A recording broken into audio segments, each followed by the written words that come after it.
Once again, the ancient halls of this forgotten Minotaur temple, buried deep underneath the ruins of Guardmore Abbey, are brilliantly lit as Elliot cracks a sunrod and the chemical blue light fills the large room. Wow, sunrods are way brighter than torches. Oh, yeah. I'll just go over with Elliot. We didn't go through these massive... That's why they cost the big dollars. We didn't go through here? No, we did not. It could probably use a looking for traps, given that it's Gnolls, and then we pursue the Gnolls out this door. I'm not familiar with Gnolls. Can anyone give me a simple wiki? It's a dog Hyena men. Sorry? Hyena men. Cool. And they're tricksy? Like hobbitses? Yeah, there would be like a big... Backstabby. A big gnoll, a big dog man. They use like pole axes and shit. They're pretty massive. I see. Okay. Think Minotaur version of a dog man. Nice. Okay, I'll inspect the door for traps. This immense metal door is slightly warm to the touch, which is a little bit disconcerting. However, you do not locate any traps, and likewise, you do not find any means of opening this door. I'm gonna listen to it. If it's too hot to put my ear against. No, just warm. You put your ear against the door, but it is so large and solid that you cannot hear anything but the sound of your own heartbeat coming through your skull. It's stone? Metal. Metal. And are there patterns or engravings, or is it just like a big flat steel riveted door or whatever? Nope, there are engravings, embossed, and relief carvings of minotaurs doing very righteous minotaur religious thingies on it. Going into battle, brandishing seemingly illuminated weaponry, or standing over the masses with their arms raised in praise of a seemingly benevolent god. You're not super trained in religion, but you know what the good god art looks like and the bad god art looks like, and this definitely looks like Minotaur worshipping good gods. Can anyone with history or religion do a check on the door? Maybe there's a switch or something in one of the important symbols. Murgatroyd's gonna make the connection that we have a Minotaur and that we are in a Minotaur temple. I'm gonna like point at the door and then point at the Minotaur and then point at the door. Yeah, sure. Let's try the simple solution first. Do it, Minotaur. See if you can open it. I'll stand back. All right, Jack, you know right away from similar temples the fact that you are religious as well. It's not your god per se, but a god is a god is a god is a god, he says, as his house is surrounded by religious fantastics.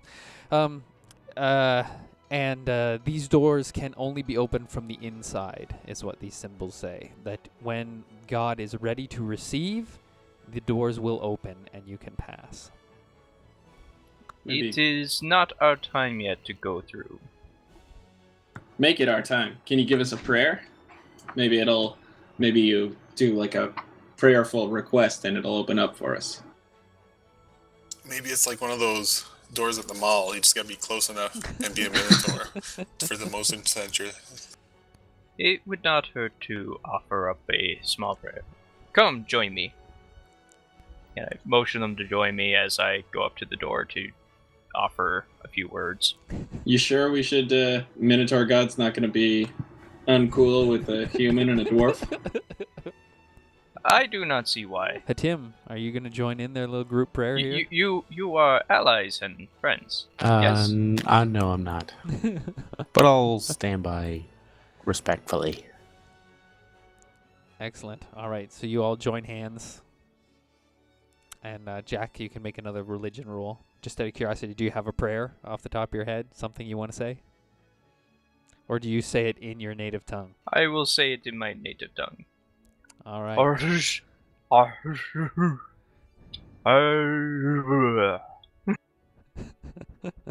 Murr. Smack Murgatroyd. Classic. I love it. Okay. You feel a little bit better, like slightly more contented and bolstered in your own confidence, but the door does not open. We got well wishes out of that. But it is still not yet time for door to open. Like, even though it's been centuries since this place was built, you still feel the presence of the Minotaur gods here. Their eyes are on this place. That Does it is seem good any sign. less desecrated than it did last time we were here? 24 hours ago? No, it's still pretty covered in filth, and I guess Elliot's first time in this room. Elliot, this room smells like, you know when you have to clean out the wood stove? Yeah, this room smells like creosote and ash and burning. It's very caustic in your sinuses just being in this space. And Yikes. you also notice that Murgatroyd and Vince and Herpes were all severely charred, and a lot of their clothing was burnt. Vince's clothes were almost burnt completely off of him. Murgatroyd's beard has been singed down by about 30%. I see. So, where did the fire attacks come from? That main room that we're in, just essentially the staircase. We got there's a staircase trap over here. Right. We got lit on fire when we initially came in, but we chased the Gnolls. They went through this door, and then we chased them south. But we didn't go through a couple doors, I believe, in here as well. So there might be more Gnolls hiding. Yeah, it's possible we just need to finish clearing out the Gnolls before it'll open up for us. Yeah. Let's do it. Come on, Hatim. All right, the secret door that you guys discovered last time is still standing open. What's with the game table? For some light gambling. It is heavy. The game table is actually, there's just the marble slab that is the board. It's a chess-style board there, but all the pieces are missing. We picked them up last time. I'm gonna examine the table. Maybe there's to see if there's any kind of pressure-based. Maybe the table opens a secret something.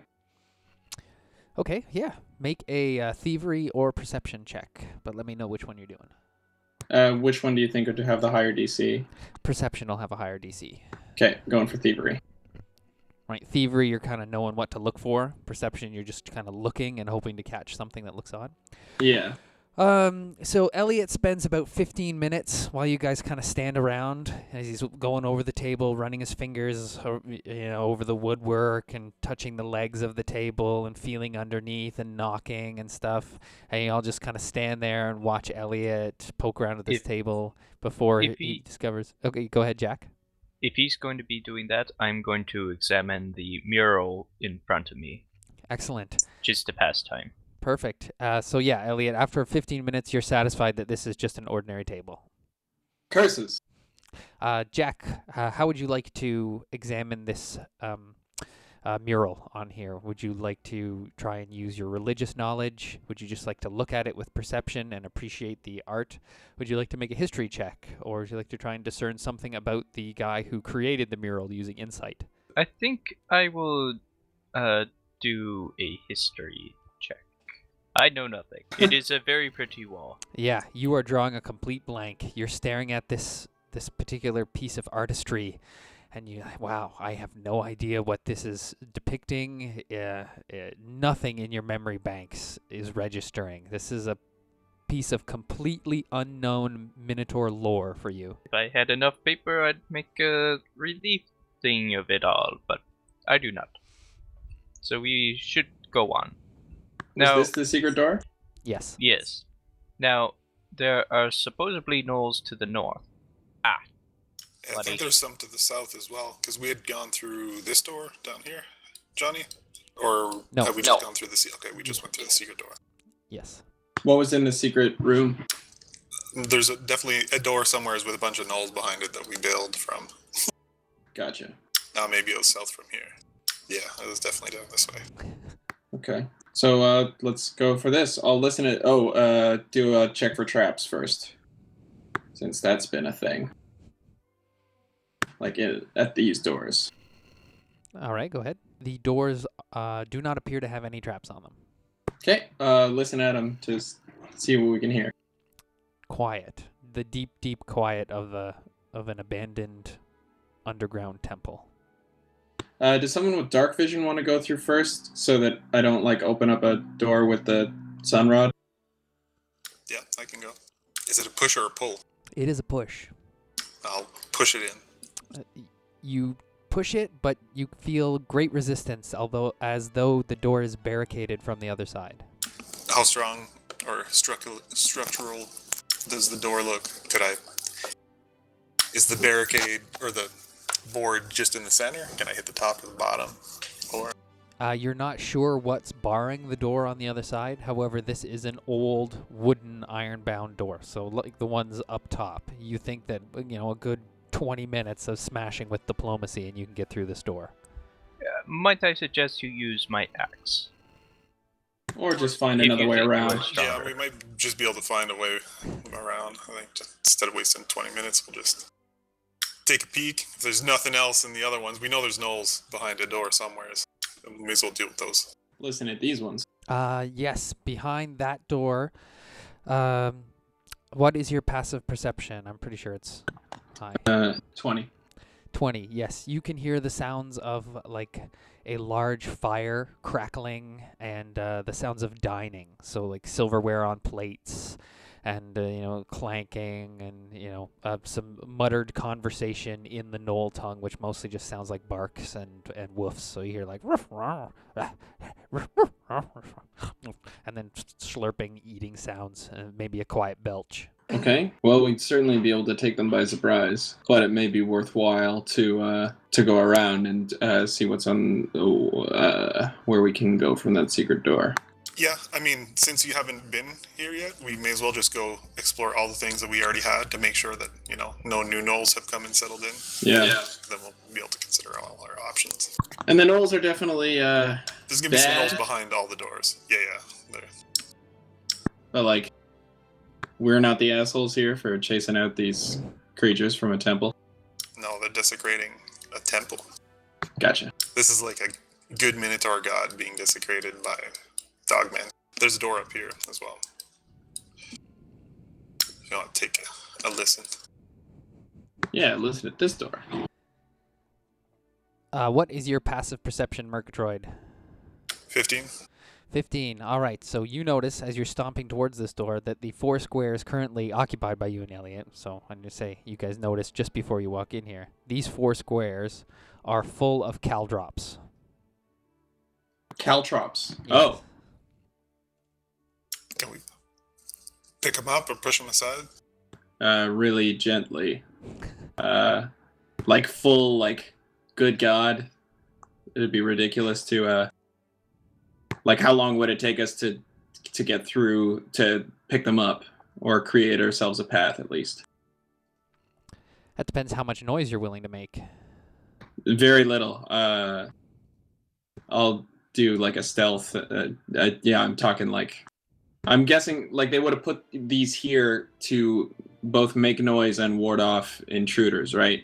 So I'm guessing. Yes, and if you had any other source of light other than a gigantic blazing sunrod, the difficulty in spotting these things would have been much, much higher. Right.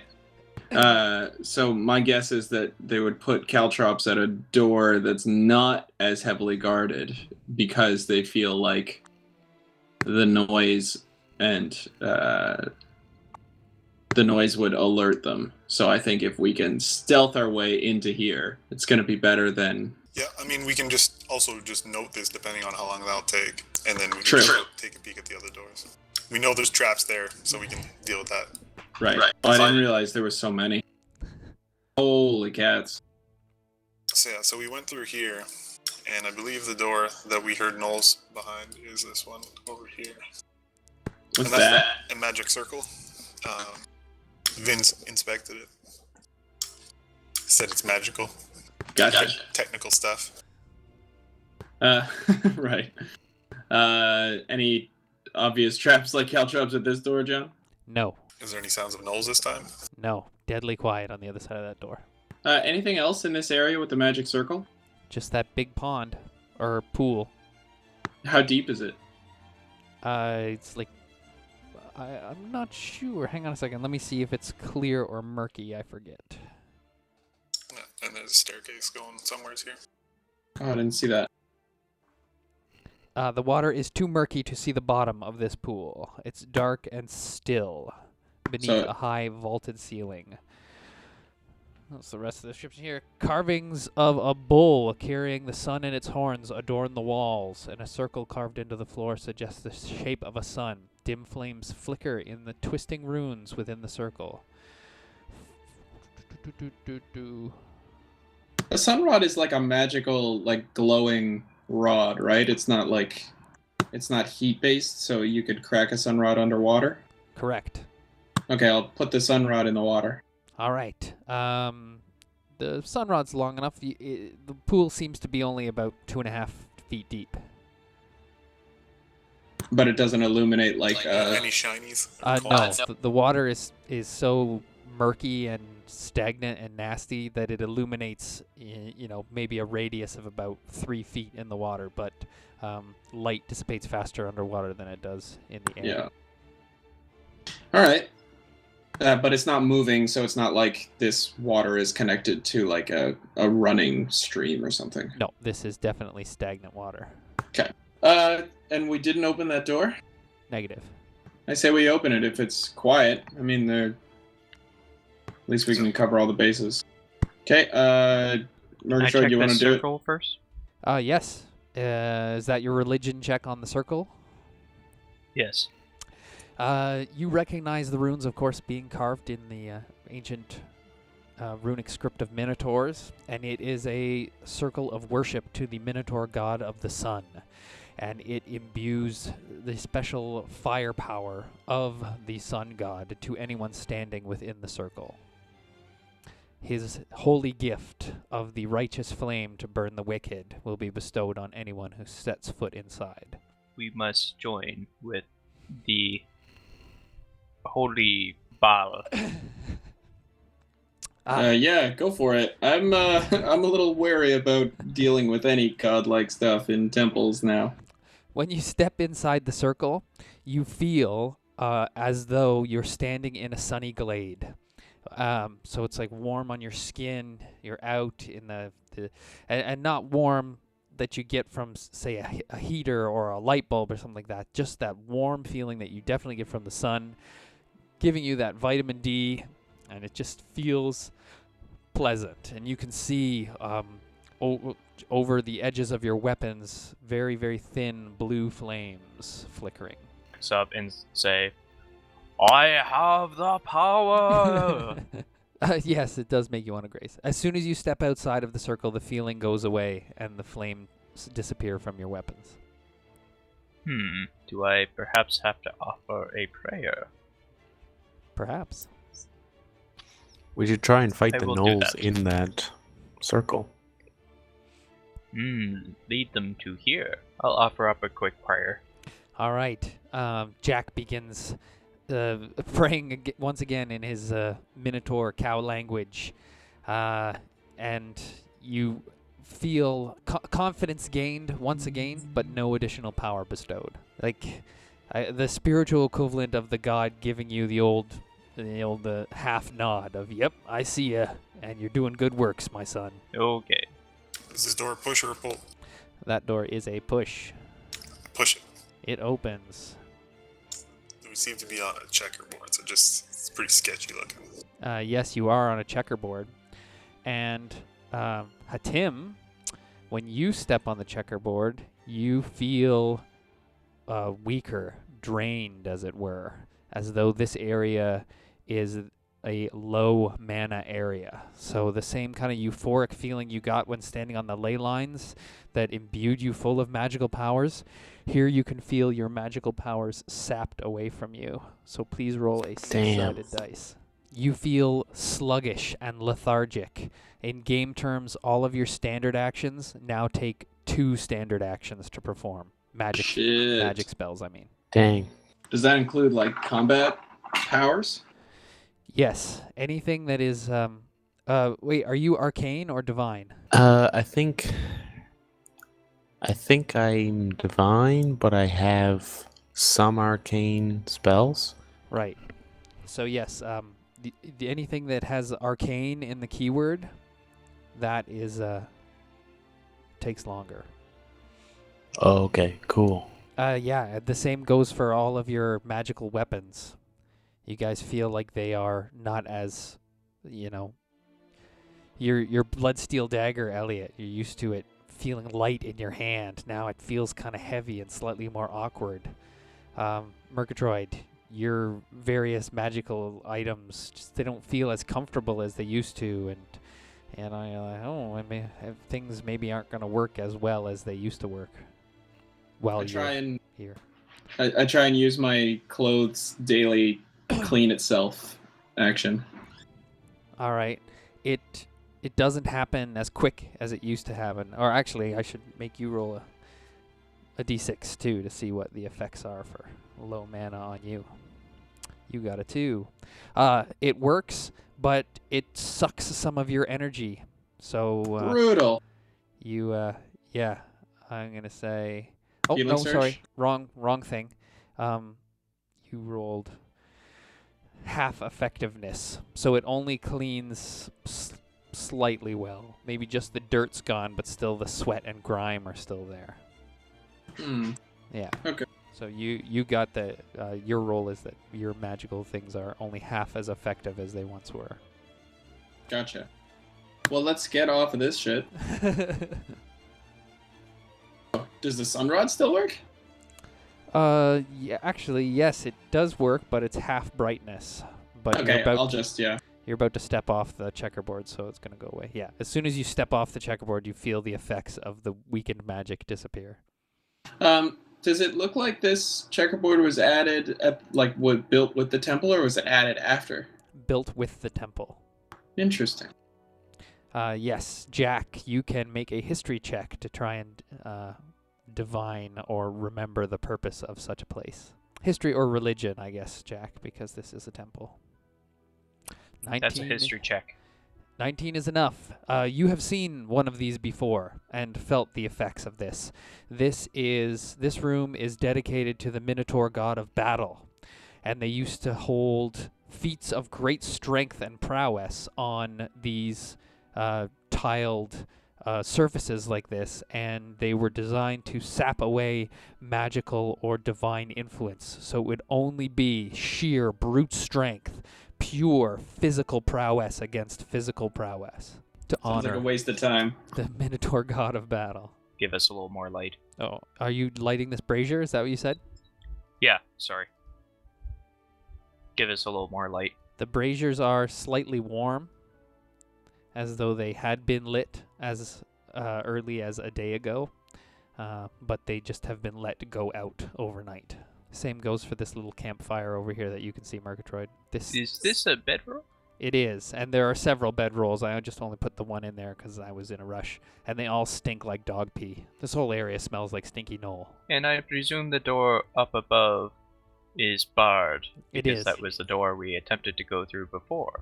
It is. It is Well, barred by multiple boards going back and forth across it, being roughly nailed up as though it was barred in a hurry. I don't see any reason to leave it barred.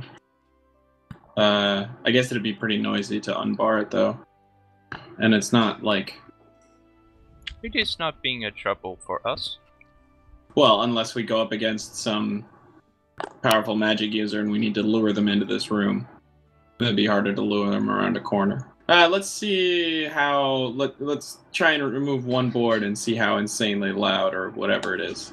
It's not like we haven't been making noise in here. I'll use my pry bar. Strength check? You have a pry bar? It's in the Adventurer's Kit. Wow, cool. Well, now you're making me wonder. I'm 90% sure. Oh, just bring it up, have a look. I'll check mine. I do not have a pry bar. It's fine with me, Elliot. If you want to have a pry bar, just put it in your equipment list and, make sure you account for the weight of a pry bar. Right, but I don't want to abuse any rules or anything. I'm fine with it. You guys did just resupply before you came out here. I could use my dwarven handy tool. It's got pick on it. So yes, with a little bit of work, you're able to remove it. And, Yeah, there's a pry bar here. and not, you don't have to make a huge amount of noise if you don't want. As you're prying out some of the nails, you hear a little bit of that groaning sound that we all know when you're trying to pull nails from a piece of wood. But the wood itself is old and not super strong, so you're able to get the boards off without making too much noise. I think if you spent, another 20 minutes at it, you could probably get this door free of boards and open it up. Or if you use the axe and diplomacy, you could have this thing smashed open in 5 minutes tops. No, we'll do it right. Okay, so you guys spend the time working away, getting this door free, and then it is able to be opened. And hopefully I can actually select on it. There we go. Boop. Okay, yeah, you should be able to pass through that door normally now. I did. I can see everything, but yeah. Excellent. So yes, even though the door is closed, it can be open or closed, depending on whatever you guys want. I just mean the light sourcing is gone. I'm fine to just play, but... Did we grab one of those boards that we took off? Yeah, you can have taken a board if you'd like. I am going to suggest we take one of those boards so that we can carefully move the caltrops in a group rather than individually.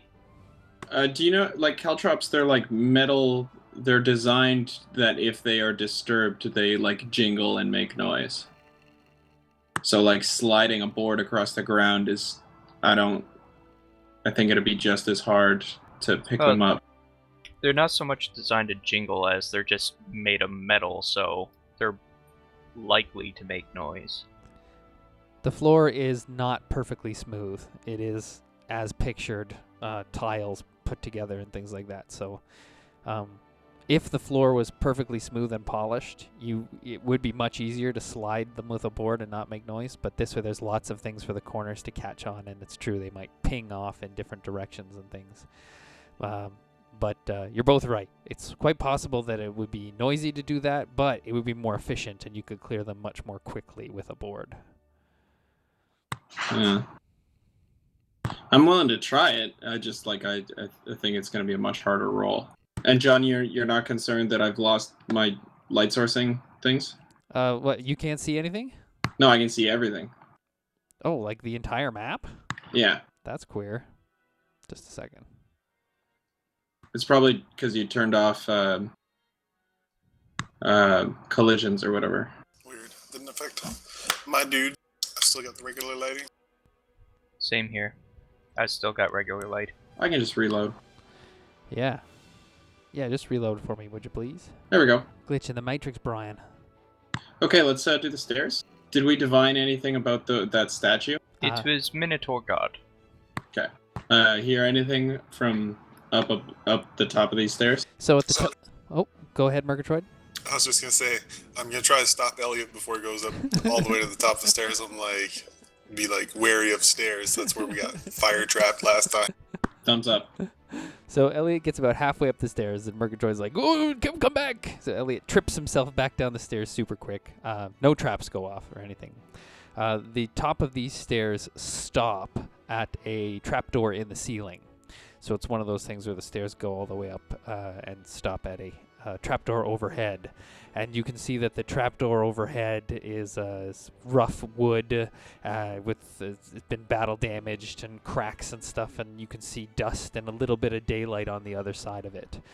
So it's some type of trapdoor that has camouflage and concealment on the top side. So it's an entrance/exit of this temple, perhaps? Correct. Okay, I'll slowly go up the stairs and see if I can find any traps. Alrighty. We're in the room with the magic circle. No, you do not locate any traps on these stairs. Okay, I'll try and... how high up overhead is the trapdoor? You actually can't get to the top steps because it's the staircase will be flush with the upper level, and so by standing on the third or fourth step down, you're bent over double with the trapdoor above you. If the trapdoor was open, you'd be able to walk right up the steps and walk right onto the floor of what's above you. Yeah, I thought the way you described it, I thought there was like a landing, and then like it would be like 5 feet overhead, sort of thing. I No, understand. I apologize. No, it's okay. I just misinterpreted.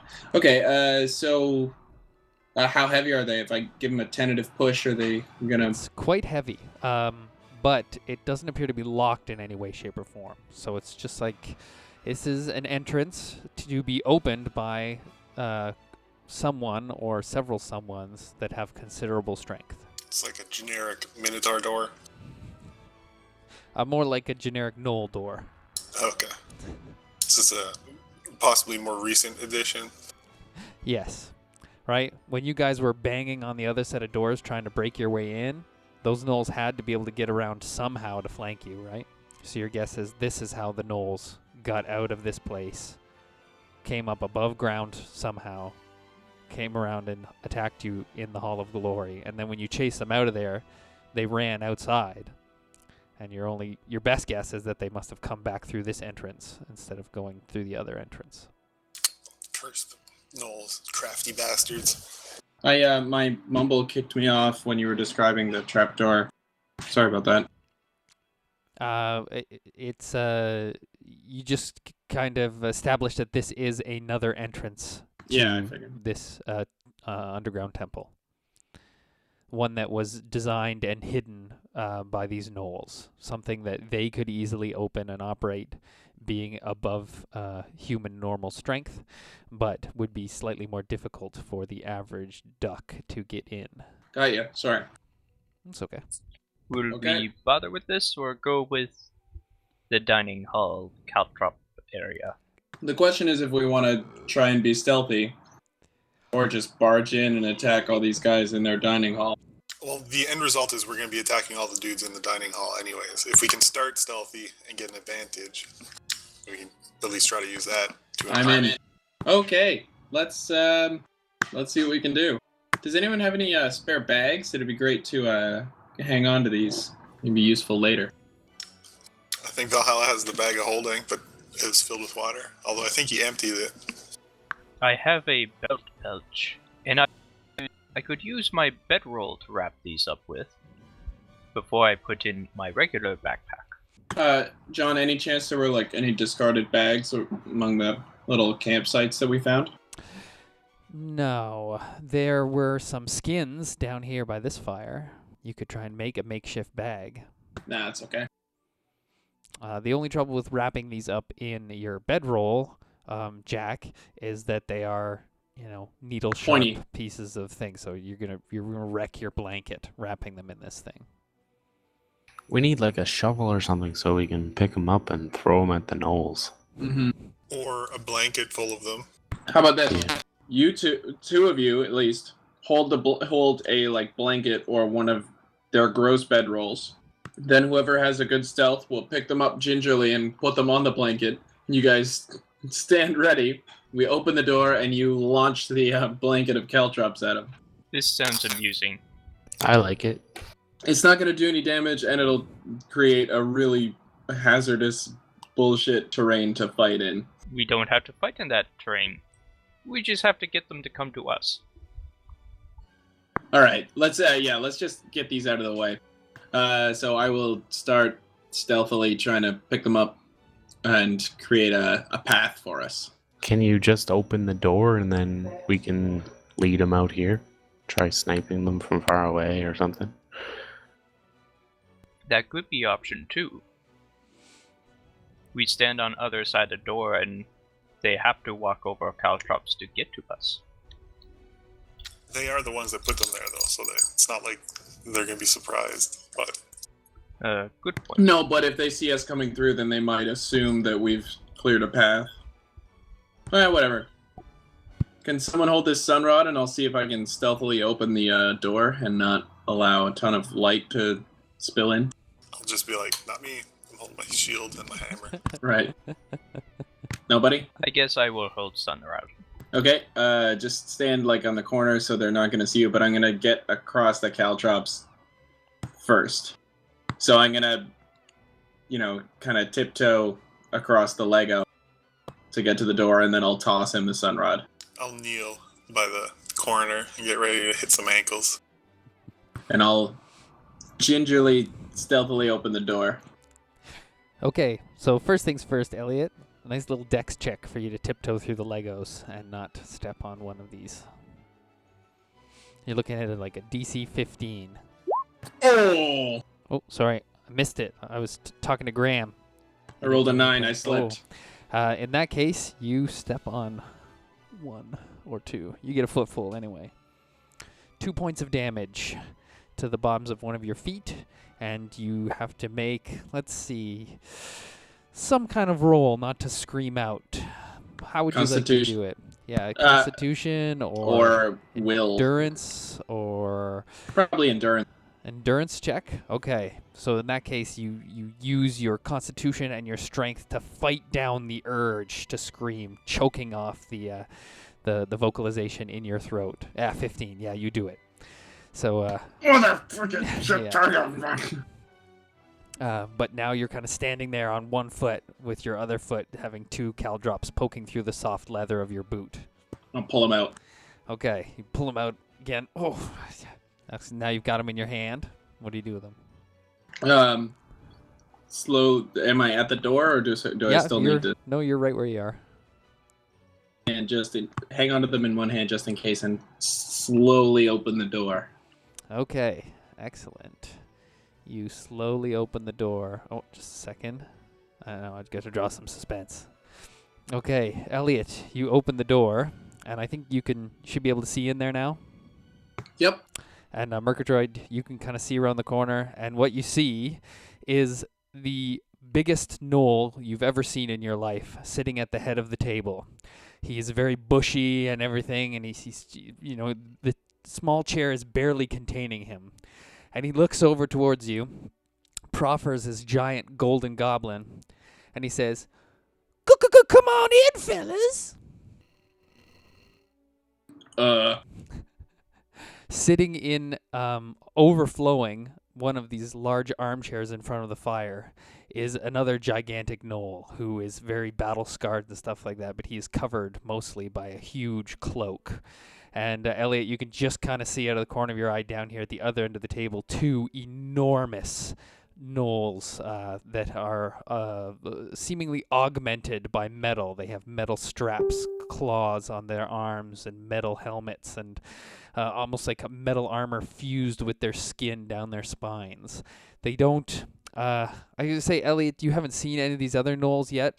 So these are, you're like, shit, these are gnolls? These are fucking scary beasts. Murgatroyd, you can see they're twice the size of any of the gnolls you guys have fought so far.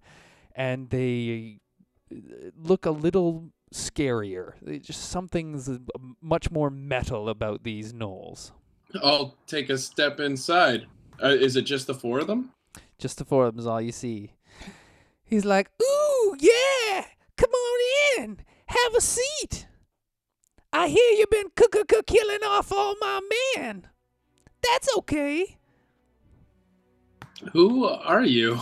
My name is Kashatri, and I'm the leader of the Gnolls. Come on in and have something to eat. I'm sure we can reach some kind of compromise." The large, beefy gnoll sitting in the armchair reaches over to a side table and grabs a very large and nasty-smelling stogie, which disappears into the deep hood that he's wearing. When he draws on it, the red light of the ember on the end lights his very, very scarred face. You can see one milky eye, as though he's quite blind, but it's all the more terrifying for it. The table itself is almost disgusting to look at. It's like something right out of a Eli Roth film. There is offal and guts and carnage and raw-looking meat everywhere, except for the very center spot of the table here, which has a very nice-looking display of fresh fruits. They are still dewy with freshness. The apples are red and plump. The grapes are swollen and delicious-looking. He motions for you to have a seat, and he says, "I'm not above a little discussion. Maybe we can help each other out. Yeah." What? How long have you been here? says, Kashatri and his men have been here for several months. Yeah, we came here looking for the treasure, but we found something a lot worse. And then we just kind of held up because it was comfortable. I see.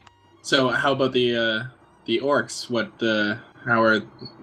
How's it been dealing with them? He says, oh, Kashatri doesn't worry too much about orcs. They kind of keep to themselves and we keep to ourselves. When we need something from the outside village, we go on out and just get it. I see. Well, yeah. Let's throw caution to the wind. I'll go and sit with them. He says, call your friends. Everybody's welcome at Kashatri's table. I do cocaine. Right. Okay. Well, it's a shame Valhalla's not here.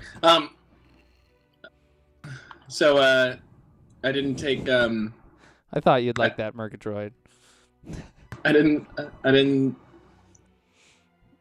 So what exactly did you find that was worse? Ooh, Kashatri and his men, we found a dragon. Really? Here? Oh yeah, baby. Big old nasty red dragon just on the other side of those doors. And he points over to the far end of the table past the other two very demonic metal-looking gnolls that are just lounging back in their chairs right now, picking their teeth with the big, large spikes that are extended from their claws. Kashatri looks out the door and kind of makes eye contact with Murgatroyd, who's peeking around the corner, and he says, Come on in. No need to be scared. Kashatri is not here to cause a fight. You've already taken out a lot of my men. I want to compromise. Maybe we can help each other. Maybe. What? Sorry, go ahead. No. I don't think Murgatroyd wants to walk through the Calthrabs. Murgatroyd has got gigantic, heavy boots on. It's going to take a crit fail for Murgatroyd to get hurt by those things. Okay. Yeah, maybe I'll walk, but I'll slide my feet so I don't actually step on them. I'll just push them away. Yeah, so Murgatroyd slides his feet, and as described, the Caldrops kind of tinkle and ping off in different directions, clanging off the walls. You can see Kashatri has a big smile on his face before he bends down to snort a big line of cocaine off the table. Ooh, yeah! So what was the treasure that you were after here? He says, a long time ago, the Minotaurs came and they built this temple. And everybody knows the temple's got lots of treasure. Just look! He gestures to the table, and now that he's kind of pointing it out through the disgusting displays of rotten meat, and you're pretty sure you see like half of a foot, an orc foot. They're served on beautiful silver platters, and the candelabras that are dripping now with disgusting foul candles you see underneath, they're gold, like serious legit gold. So he's like, especially Minotaur priests, they only like the best. Jack nothing will start specific? to go in, all right. sliding his feet so as not to step on Caltrop. Same thing. So yeah, you just make a bunch of noise, but you find your way in. And when Kashatri sees you, he's like, Yeah!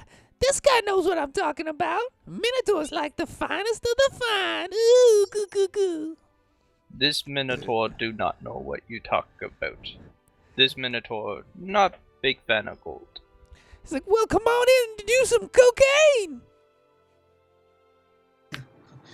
Maybe barking up the wrong tree there. So what about the dragon? Have you opened the doors and it's He says, once we did, yeah, but the dragon, it's too much for us. Ooh, he breathes fire and it's all kinds of scary. Ooh. So we just block up that entrance with all them boxes and barrels of stuff we finds. Let's see. The large gnoll sitting by the fire puts his stogie down in an ashtray and lifts a goblet and drinks from it. You swear that it's blood he's drinking out of that goblet. Ugh. So, what have you found down here? Oh, we finds all kinds of religious stuff. Yeah, cloaks, barrels of sacramental wine, and other things, vestments, trinkets, holy symbols. He holds up from his neck a pendant of you recognize it, a minotaur, like serpent god, one of the evil minotaur gods, but he's got it around his neck. And he's like, lots of fun stuff. This giant morning star. He reaches over and lifts an enormous morning star. I wish Valhalla could have been here because it'd be like dueling morning stars on cocaine. Thanks. All right. Well, when you say compromise, what is it you're after that you haven't gotten? Oh, we want the dragon's treasure. Maybe we can work together. Uh-huh. So what are you proposing? Proposing that we form a team. You guys and my guys will go in there and fight the Cuckoo Dragon. And in the end, we split the treasure 50-50. Okay. Well, I can't say I'm completely opposed to this plan. Yeah! Want some cocaine? No, but there's something specific we're after. Uh-huh. Are you interested in working out a deal so that we get what we want and we'll just leave the rest to you? Yeah, I'm not opposed to deals. I gotta incite this guy because I just get the feeling that he's just waiting for the backstab. Oh yeah, everything about this guy is shady. You're not sure if you can trust him or not. 100%. Jack, your ever since you walked into this room, your clerical senses are just they're redlining. This room is evil. There's an extreme evil presence in this room. Far and beyond the background evil that you've gotten from Gnolls before. Does it seem to be coming from the Gnolls, or is it something in the room other than the Gnolls? It's filling the room, and as you're trying to put your finger on it, opening up your third eye and experiencing the religious, divine energy in the room, the image of Kashatri, the leader of the Gnolls, kind of flickers as though he has some kind of dark aura surrounding him. So why is the dragon in the basement of a room here? I don't know. Why don't you ask him?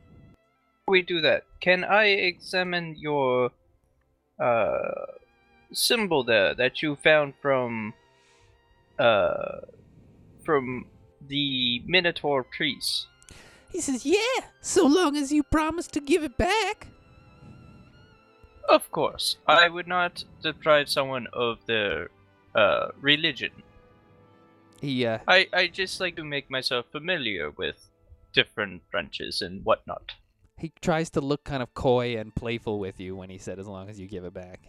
He takes it off and lays it on the edge of the table, right near a bowl that is just down to the tail end, as though he's eaten everything in the bowl, and you can see a few little wobbly bits that you're not sure what they are, but the bowl itself is quite stained with blood. So what's... I will observe it from a distance. So what do you propose? Like, we pile all your guys in here and then we open up the doors and charge the dragon? Or do you have some kind of stakeout in mind? Ooh, I like the idea of charging the dragon. We tried that by ourselves the first time, and we lost a lot of men. But with some extra help and some super hardy dwarves, ooh, look, another friend. How have you been able to open the big steel double doors in the main room? He says, no, baby, we tried. We heaved and pushed with all our mights, but didn't get it to budge. I see. What does everybody think the over-under on those doors being linked to the big steel doors? So the reason they were warm to the touch is because there's a dragon on the other side. Say that again, sorry. Do you think those big steel doors were warm because of a dragon on the other side, or do you think it was like because of holy god power, whatever? I think we should talk about this in the other room real quick. Sure. A huddle? Yes. Yeah, give us a second to coordinate our various magic items and whatnot in order to strategize. We'll be back. He says, yeah. He says, are you sure you don't want some food or some wine to take with you? He points to, a couple bottles of unopened wine on the table near the big pile of delicious-looking free food. It's just the fruit that's delicious looking, right? Yeah, there's fruit, but now that you were a little close to the table, you can see that there's some like biscuits, steamy, fresh baked looking biscuits there as well, and some fancy looking cheeses on the other side of the fruit, and there's but surrounding it is definitely a pile of nasty looking guts and humanoid parts. My guess is that there's an enchantment on the table that provides like fruit and food, kind of a journey bread table or whatever. Yeah, Kashatri says, yeah, how about some cocaine? And he bends down and snorts another line of the drug off the table. Okay, let's confer. I'll walk through the path of caltrums that they made. All right. He says, come back soon, fellas. Okay, I'm just gonna whisper and be like, Oh, we can go into this. I want to gauge the distance between the that door and that wall to see if like this is just a back entrance, because this was a secret room, right? Right? You can't get in here without the secret door. Correct. That we know of. Yeah. So I kind of think that those big steel doors are connected to that door, and the reason it's warm is because of the dragon. Maybe the dragon's feeding off like residual god energy or whatever. I don't think we should trust these guys, because I was getting pretty bad feeling back there.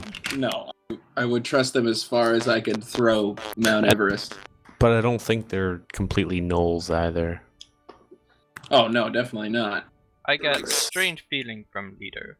Oh, speaking of, what did I glean from religion check of the holy symbol he had? Yes. That it was a powerful holy symbol, but for an evil god. So if you were a worshiper of that god, you could use this holy symbol as a focus. It's like a serpent god, minotaur god of the underworld, the keeper of the dead. He who locks especially evil souls away so that they will never return and pollute the world once more. That symbol could be used by evil priests. Not a good sign. Oh, definitely. And it was definitely giving bad vibes. Yeah, I'm thinking if we charge in that door first, we'll probably get ambushed by other Gnolls on the other side and the bad ones on them. Even if there are no other Gnolls on the other side, a dragon? Not so easy. Be bad time. Very bad time. We would need far more than just 4 of us and those 4 Gnolls. Especially because in this world, the world of Birthright, dragons have been extinct for over 1,000 years. Many generations have passed since the last dragon was seen and sighted. They have slipped into almost historical myth. There are a lot of people, especially humans, that are the shortest lived of the races in the world, who believe that maybe dragons did not actually exist, that it was just some other form of powerful magics. But since none have been seen in so long, people wonder, where did they go? There's different theories. Did they leave this world and go on to a new plane where all the dragons hunted to extinction? Something happened. But no dragons have been seen in well over 1,000 years. Maybe they're just like hanging out in Minotaur strongholds. It'd be another flame trap. Right, but we've got to find the deck, and it's likely to be in this area, right? Like, there's almost certainly going to be one or more of the cards in this temple. Yeah, or possibly some of the artifacts we need for Oakley. There's got to be something here. We haven't found anything of value other than killing a bunch of Gnolls in here, I think. Yeah. So yeah, we could, wait until we've got Vince and Herpes and Valhalla and like we've got the full roster to take on a dragon. Or accept that everything is probably going to be insanely difficult and go for it. Like if we go to investigate those spiders, that area is probably also going to be deadly. Fighting orcs isn't going to be fun. They killed all the spiders already. That's how you got down here. You went through the place where the spiders were. Oh, through the forest? Oh, no, sorry, not that place. No, no one's gone down into the forest yet. That's what I mean. Okay. Yeah, we killed some spiders that were under rocks. Not the forest ones. That's what I mean, right? Like, actually, Murgatroyd looks like he has got the chicken pox because he is covered in spider bites. Like that's what I mean, right? Like nothing's gonna be a pushover, right? Like that fucking stone golem where we were encased in ice. Everything is gonna be insanely difficult, and we've got to get this fucking deck of many things. The Gnolls we fought earlier were pretty much pushovers. Right. So if we push on, if there really is a dragon there, we're gonna have to fight it no matter what. And at least if we grab those guys, if we're gonna have to fight a dragon no matter what, I would prefer to do it in a 3-way fight with 4 big magic gnolls that we may be able to, use as meat shields. Not even just meat shields, but they might not be able to fight us while they're fighting the dragon. The dragon may not be able to fight us while it's fighting the others. Our odds of survival are increased the more factors are thrown into a fight. But that's assuming that the Gnolls are just going to fight this dragon with us. I don't think that's the case. And not push us through the door and then bar it from the other side. Or fight against us with the dragon. You think that Gnolls have somehow brokered a deal with a dragon? Possibly. They just lure adventurers into their death? That seems like unnecessarily inefficient evil. Well, I mean, the Gnolls eat the adventurers, and the dragon does whatever dragons do to adventurers. Can we peek into the warm door? The warm door was the one that was the steel sealed shut one. Oh, that wasn't this one over here. No, that was just that's the dining room door. The alternate dining room door. Okay.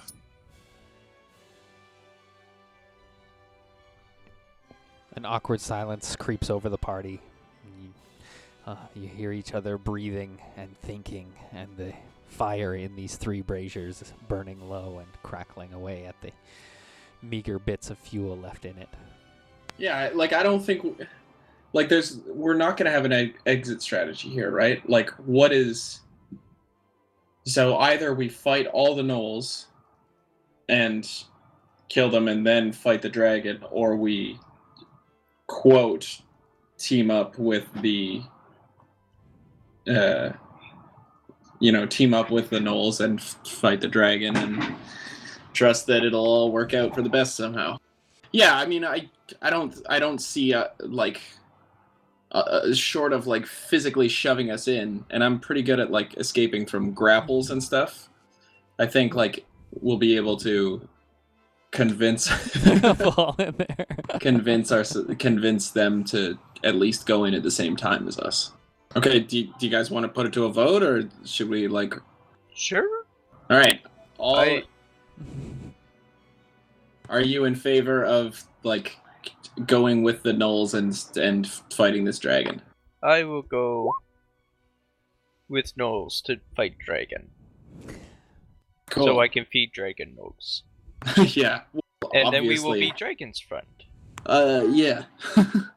And Hatim? You in? No, I'm against, but if it's majority, then I'll go with you guys, I guess. Okay. Our escape plan is definitely going to be if stuff starts to look bad, then we bolt, obviously. Do we want to cheese it word? How about... How about Cheese It? Cheese It seems to work. I'm giving Dave a chance to answer back. He had an open house until 4. So he may be close. Oh, he's just responding now on the Facebook. Maybe we should have some sort of code word, like... Oh, Murgatroyd. I mean, another code word, like... Like a plan for if they start to attack us? I think the plan should be get out of the room. Yeah, but I mean, so that they don't know that we're running away. So, like, if it's really the dragon and the Gnolls, if the dragon and the Gnolls really hate each other, then we should have some sort of code word. But if the Gnolls are getting slaughtered, then we can just kind of like go away, like, I don't know, mace or banana or something. Or move to flank, and we then put the Gnolls in between us and the dragon. Super. Yeah, that's a good idea. Or like rear position. Yeah. Dave says he's 10 minutes away. So if you guys can filibuster for another 10 minutes. Yeah, we'll strategize. Herpes will join you. Okay, so it's going to be impossible to communicate while we're in there because it's going to be super chaotic and the fight is not going to go how we expect. So over planning is probably going to be our enemy. But how's everybody doing does anyone need, like, should we pass items back and forth? Does everyone have like a potion or 2? Well, we've got, I think, 6 potions left, so... And I think that's for the party, and I think you have 4 as well. Yeah. I have some other potions that I found as well. Yeah, so let's say we all have 1 of the healing potions, and then we'll have, like, 2 floater ones. Yeah. I'm looking through... I should not have a floater one. I do have the healing word and the cure wounds. Right, but you may need to... Oh, right. Okay. I'm looking through our stuff to see if we have any scrolls or spells or, like... I remember us having, like, fireproof clothes for the salamanders, but we probably lost that.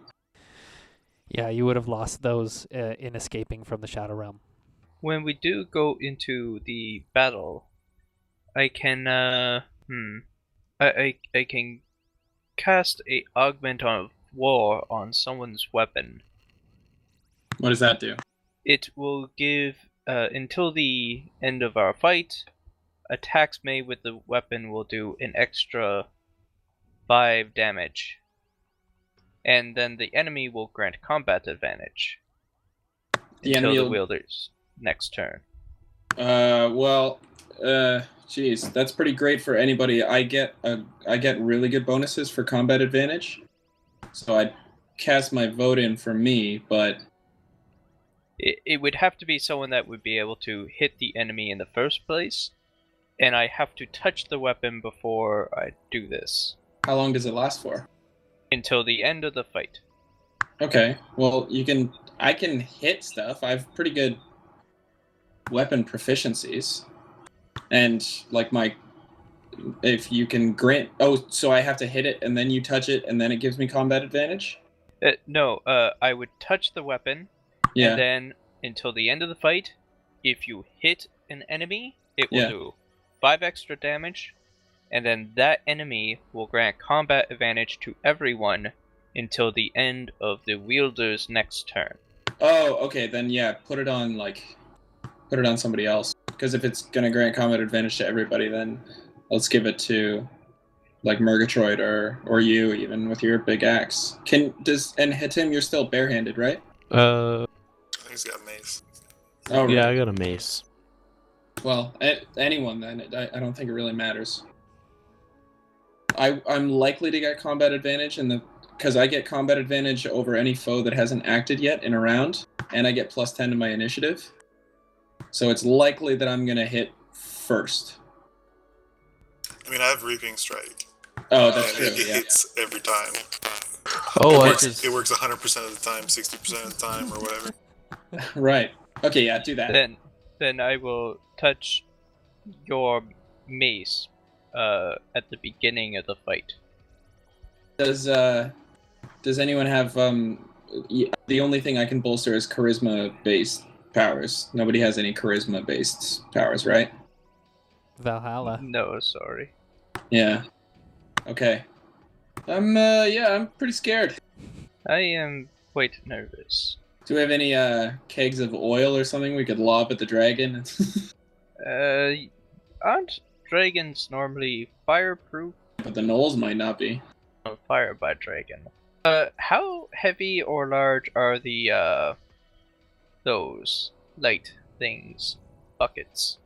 The braziers, they're like big stone, essentially bird baths that are filled with coal in this case and burning down. So they weigh, I don't know, 250 pounds each?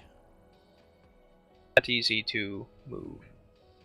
Maybe not for the rest of you, but Hatim could do it. Yeah, you. I also have a daily rune. I just remembered that I got on the last level up that has, when I roll initiative, me and each ally gains a +10 bonus to their initiative check. Shit! Dang. That's awesome. So, probably we can go first when we fight them. Okay. Elliot get like +20. Yeah, so I'll get +20 to my initiative check. I guess the big trick is going to be realizing and anticipating when the gnolls, if and when the gnolls are going to backstab us. Right? So, like, if we get in there and they start fighting the dragon, then we start fighting the dragon. But as soon as they kind of turn on us, we got to be ready for that. Cheese it or super runaway for bailing, and then doggy style or rear position for if the gnolls are turning on us. Yeah, and the main goal is to get out. So if we can see like an exit to the temple, I say we just like book it for the exit. Otherwise, we're gonna have to. The exit strategy is get to even like the rear position, right? Is get the gnolls between us and the dragon, and hope that we can make it out of this thing. Hatim, you mentioned something else about the gnolls earlier. Demonic energy. Yeah. Do you think it was coming from the gnolls themselves, or something in that room that they were in? Or something beyond the room? Can't really tell. It was just a demonic energy. I also got bad juju from them. Oh, they're definitely like as evil as they get. Yes, but there is evil and then there is demons. Oh. Did anyone notice any... John, if I, like, to go back through... If I rack my brains, did I ever see, like, that Sisyphus pentagram or anything on any of their symbols or on them? No, you did not recognize any demonic sigils on Kashatri or any of the other metal-looking gnolls. Okay, so one of us needs to stand in that circle with the bag of holding and make the weapons holy and pass them through so that technically the weapons are still in the circle of magic protection. Yeah, we'll just like exploit, have one guy stabbing through the bag. Yeah. Okay, well, I think we're as ready as we're going to get. Yeah, so we'll start tighten it. I'll get a weapon buff, and then hopefully we can focus down whoever I hit, because we'll be able to have all combat advantage on them, and you can do your extra rapey damage. Yeah. Oh, but I know this is metagaming, John, but is Dave likely to show up? Yes, his last message said he was 15 minutes away, and that was at 4100 hours. So that was... Okay, so in like 5 minutes he might show up. Yep. Or maybe like 10 minutes. So perhaps we should filibuster more until Dave gets here? You'll have to think to yourself, will that affect the outcome I of the know, battle I in know. any way. It's just to get herpes. Is everyone caught up on all their bump points? The only chance I have to get one is with tripping one of these guys, because I missed the spider fight where I could have killed 10 spiders in the encounter. Unless John is willing to let me say that I swatted 10 spiders. No, but who knows? Maybe there'll be 10 dragons. There may be, yeah. Dragons are not, by their nature, solo creatures, so there may be a swarm of nasty minions in there. Are they not? I thought they lived by themselves on the roost or whatever. But super big and old and ancient powerful dragons, perhaps. But even then, they are, they're lorded over by kobolds usually. But, you get a powerful enough dragon, he becomes a religious icon and people come to worship him. And they may live all alone high up on the roost in the mountain in their cave with treasure, but very nearby there'll be a village that worships that dragon, be they humanoid or monster or any type of derivation. So you do know that deep in the recesses of your historical memory banks that dragons usually had some kind of platoon of more than likely kobolds. Back in the day when there used to be dragons, there was a lot more kobolds around. Kobolds have become a much more secretive and withdrawn race since the disappearance of dragons. More like little lizard dog men. But yeah, we'll find out where their allegiances lie once we slay the dragon. Yeah. Be nice to have something we could use as... Red dragons are flame breath, right? You seem to remember something about that, yeah. Be nice to have some way, your resist fire ring is good, but, be great if we could push in, a big brazier as a shield cover or something. I mean, you shouldn't have to worry about the fire. In theory, you should be stabbing it in the arse. Yeah. So just a big That's the spiky dragon tail. parts. There you go. That's what the birthright kobolds are more like. Gotcha. Man, I really want something that's gonna help us out here. Some kind of edge. A fifth member will Yeah. help. Hopefully. I forget what bump points Herpes is working on right now. Mine are not very useful. Remain prone in combat 3 rounds. Toss a weapon back and forth. Survive an encounter without damaging a single enemy. It's like Herpes would have got that first Herpes, one. Yeah. Herpes would get all Been 3. out of the way right away. Yeah, he could have banged out all 3 of those in one encounter. So that he could get one of you guys to throw the weapon back to him afterwards. That's Here, the take hard this. part. John, I have it says in the inventory I have 2 magic items and it says TBD. Oh, we never rolled for those? No. Well, now's a good opportunity while we're waiting for Dave. Yes, please. Roll a dragon slaying fire resist sword. Or just a holy hand grenade would do. All right. And they were magical items. Yes. All right, we'll start with roll D100, please. Oh, it's in the weapons category. Yeah, but I might not want a weapon. I want a Holocaust cloak. All right, so under weapons, roll a D6, please. All right, so we're rolling on subtable B. Roll a D20, please. It's maybe the kind of thing you're like, well, I would have sold that in the first town. Oh, it's a spear. It's some kind of magical spear. Well, I mean, it's possible that, I tucked it into a bag and just forgot about it, like we kind of did. Yeah, you're just carrying around a giant spear. You're like, oh shit, what's that? Oh, that's one of my brooms. Okay, so now you make another D20 roll, please. All right. I will just... I suppose in this time you got Vince to identify it. This is a +1 spear. Cool. I do not have proficiency with the spear. Excellent. All right. For your other magical item, roll a D100, please. Oh, you got weapons again. Nicely done. Another +1 spear. Son of a Great. bitch. D6, please. Subtable B again. D20, please. It's a sword of some variety.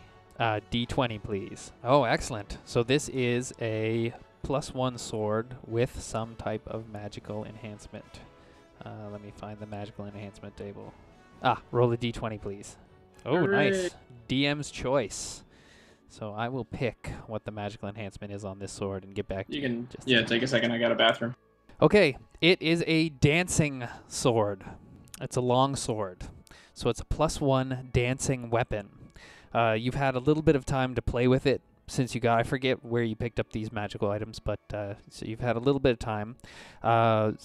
In game terms, it has an encounter power. So once per encounter, you draw this sword and let go of it, and it starts floating and dancing in the air. And, you can tell it to move, but it has a movement rate of 1, and if it moves more than 1 square away from you, it drops to the ground inanimate. So you can have it follow you around, but it only has a movement rate of 1, so you can only move 1 square at a time while it's dancing. On your turn, you can command it to do a basic melee attack against someone, where it does 1 weapon plus, I'm going to say 1 weapon plus 2 damage. And if the sword is hit at all, even for 0 points of damage, it falls to the ground inactive. And it's a standard or minor to set it going?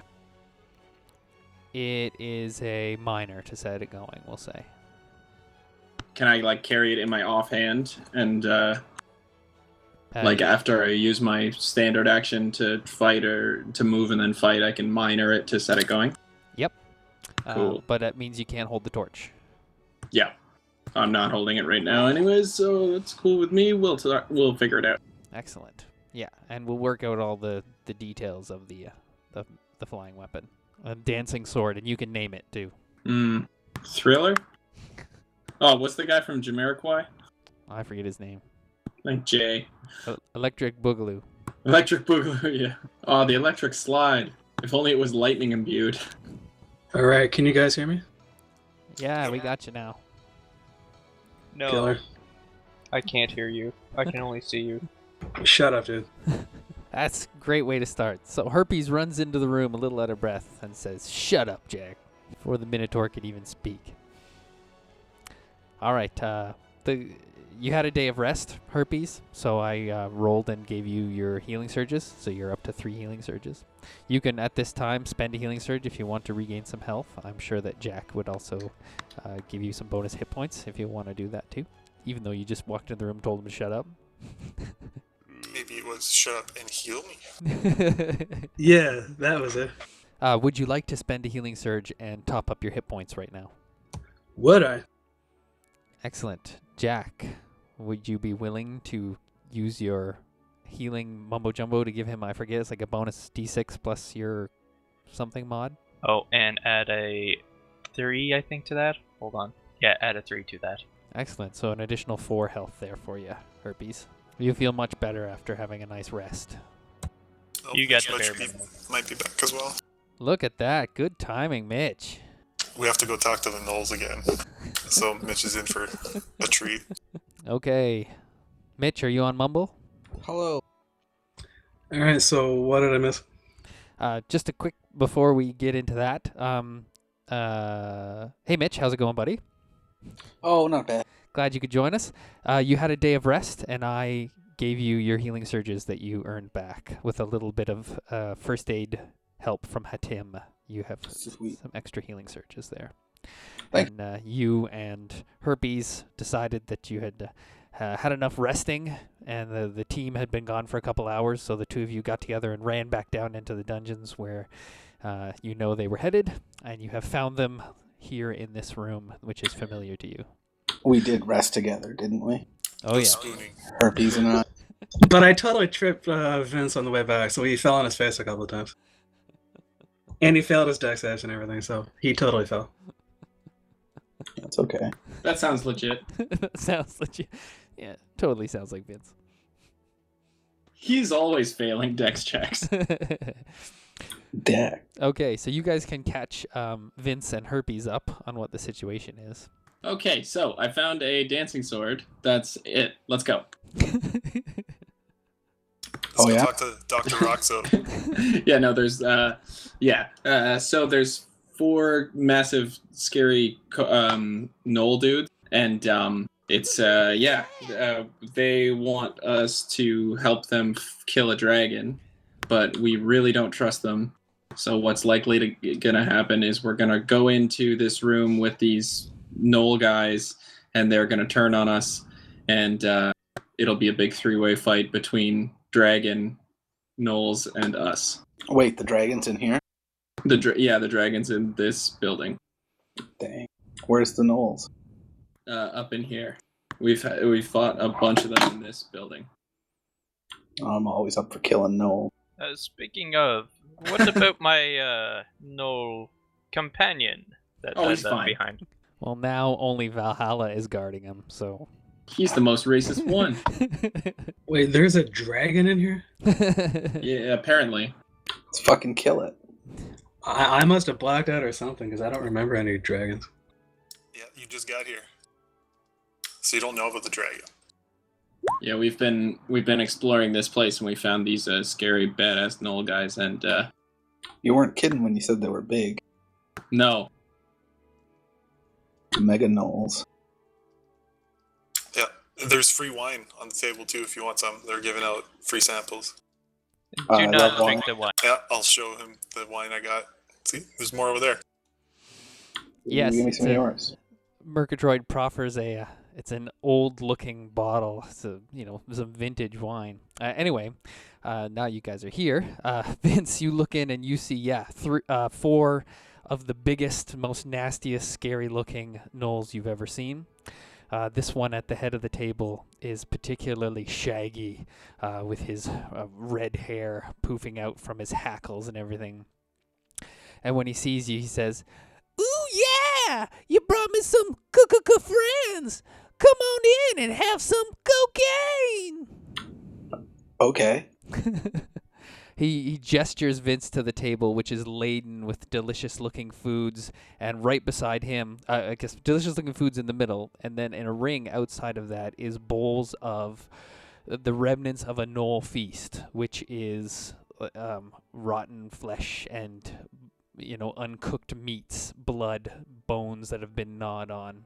But right in front of Kashatri, that's his name. I'm Kashatri! Come on in! And so right in front of him is a big pile of cocaine, which is cut up into some lines, and he does a big line of it. And there's also a nasty-looking evil holy symbol sitting on the edge of the table right by you. But if you are interested, he's more than willing to share with you. I'll put my face into the pile of cocaine. All right. Vince snorts a big draft of cocaine. Please make an endurance check for me there, Vince. I'm getting fucked up. Yeah, we'll see just how badly you're getting fucked up here when you make your endurance roll. Yeah, I think he just crashed his computer. He's sending me a message from his phone. Oh, shit. Okay, yeah, herpes.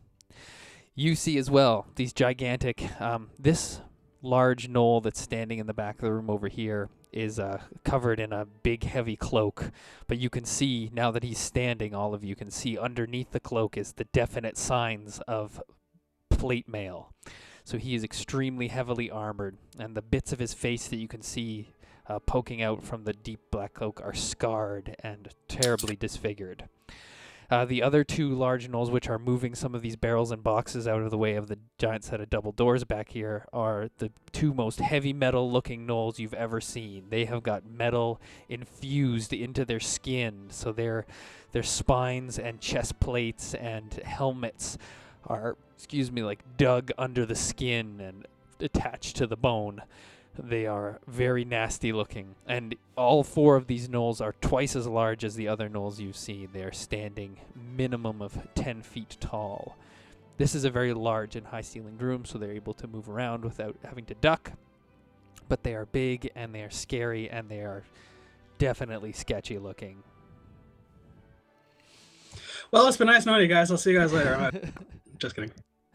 The leader says, Oh, Kashatri's not scary.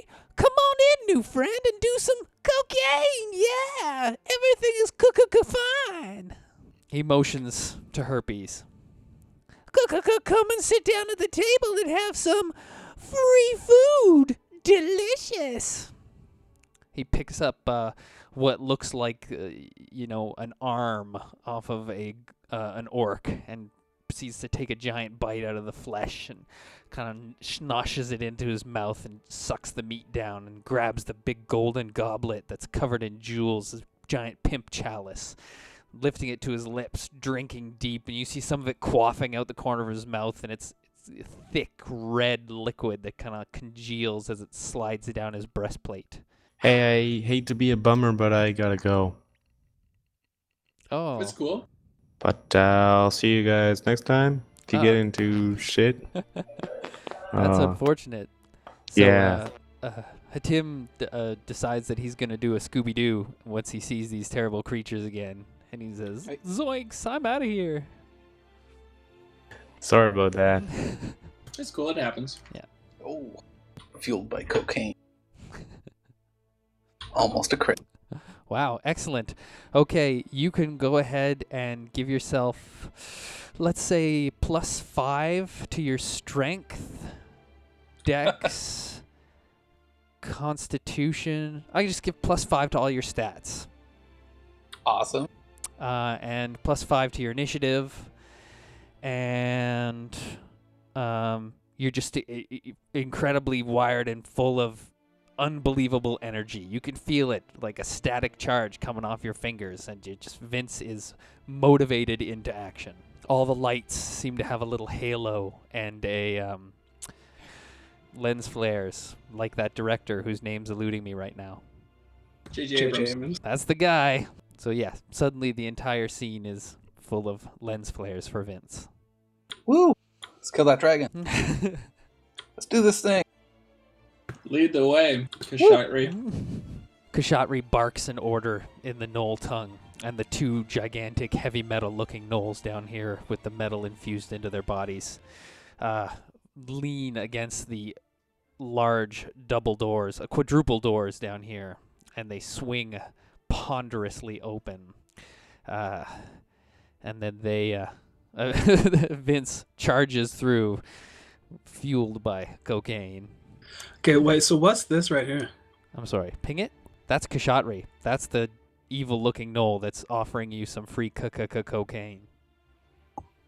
And then who's that guy? That is another gigantic, nasty-looking Gnoll.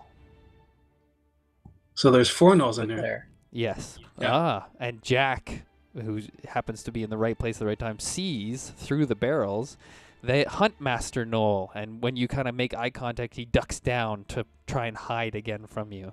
He's the one that you guys let get away last time. Ah, Huntmaster. Good to see you again. So there are actually 5 Gnolls in here. Great.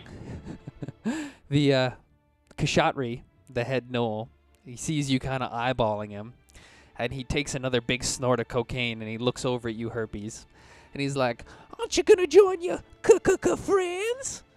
You got a problem, little man? Yeah, I'm abstaining. I'm fasting and religious observance and stuff. Yeah. Okay. Yeah. he turns and barks again in his Gnoll tongue at his buddies, who follow Vince. And push open these big doors. Are you coming in, Kashatri? Kashatri says, Ooh, Kashatri will be right behind you, baby. Bringing up the rear. No, the agreement was we go in together. He says, yeah, we're going in together. Okay, I'll wait here for you. Yeah. he moves to position right next to you, and you could smell just the gnolly stench coming from him. But also, and especially for Elliot, you smell something familiar, something that is just will always forever haunt the back of your subconscious. It's that smell of the Shadow Realm. So the two big gnolls they're just kind of squeezed into the same kind of area here, waiting for Vince to go through the doors, and they're gonna follow him in. And then the big guy's coming up behind there too. Let's go. So I'm still stuck on that dancing sword. What's the deal with that? If I can let it fight for me. Anyone Oh, can hey, let it fight for them. You guys here to kill the dragon too? Okay. Vince runs right ahead in there, and let me bring up this encounter, and we can all roll for initiative. Whoa, there's the dragon. Let's get him. Let's get him, fellas. All He right. ain't so big. Oh shit, John. Yes. Any chance we can not have Hatim Scooby before he gives us our bonuses to initiative? Yeah. We'll say he did that before he split. Thanks. So that's like an additional +10 to everybody's initiative. Dang. With that other +5 you get for being high on the cocaine. Sweet, that puts me at 20. All right. Initiative rolls, please, guys. So 35. So these gnolls, are they not on our enemy list right now, or are they gonna like murder us in 2 seconds? Yeah. This is very, very much a we can trust them about as far as we can throw the moon. Okay. So just a second. I have to add these new guys to the encounter. It'll just take a second. All right. So I hope that's some kind of boss music you've got to... Oh. Yeah, it is appropriate. All right, so actually, first person to act will be Elliot. So these cat guys, they're not gnolls? The cat guys, they are more like half lizard, half dogs, but they are under the gnoll... in the room here, you mean like this guy that I'm pinging? Or all these guys in general? These guys That are... one... those are kobolds? Those are kobolds, and these guys here are like kobold dogs. So part lizard, part dog. Gotcha. Okay. Yikes. I guess let's go for it. Whoop. So I'll use my minor to set the dancing sword fighting, Okie doke. and I'll riposte strike this guy. 15 versus his AC. That is not a hit. These little kobolds have got shields and some scale mail armor, so they are a little bit harder to hit. Your dagger slides off of his armor and fails to connect. But Brutal. you can make an attack roll for your dancing sword. So we're going to say it is D20 plus... and there's a +1 on the magic weapon, so it's going to be +6 for it to hit. So D20 +6. That hits. So weapon damage for a longsword is a D8, and I think it was D8 +2 damage. Yeah. Nah. So 3 points of damage. Better Okay. than nothing. Yep. All right. Next, Herpes, you're up with Murgatroyd on deck. All right, so I'm right here, Yeah, you are. and and this gnoll hasn't really done me dirty yet, so I'm gonna like be on the defensive side, but I'm gonna keep an eye on him just to see what he's gonna do. All right. You want to hold action, No. delay, or you just gonna just wait? Yeah, what I'm gonna do is I'm going to move as far away as I can. So you can go ahead and use your move action. You can add 2 if you want to sprint. Okay, yeah, I think I just did put Okay. yeah. I'm just gonna try and give myself some space. Okay. Perfect. Is that all? Yeah, I'm gonna delay action, I guess. Alrighty. Murgatroyd, you're up with Vince on deck. I'm gonna sprint charge. Try to flatten the kobold. That's versus AC.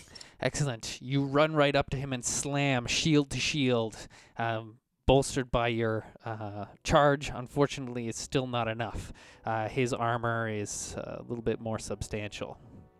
That's fine. I'll mark him. Okay, Vince, you're up. 29. That is a hit. Cocaine. 26. Nice. All right. Oh, Vince strikes a devastating blow with his trident past the armor of this kobold, cutting deep and sporting his dark but still red blood out onto the stones around. Woo! All right, the kobold tunnelers seem to the little cat creatures. They're barked an order from one of the other guys, and they all rush up to attack the gigantic, nasty-looking gnolls back here. So they immediately swarm like a pack of angry and hungry dog creatures, and nip and bite at these giants. All right, the dragon skin defenders. This one is going to come up to this position here and attack Elliot. 25 versus your AC.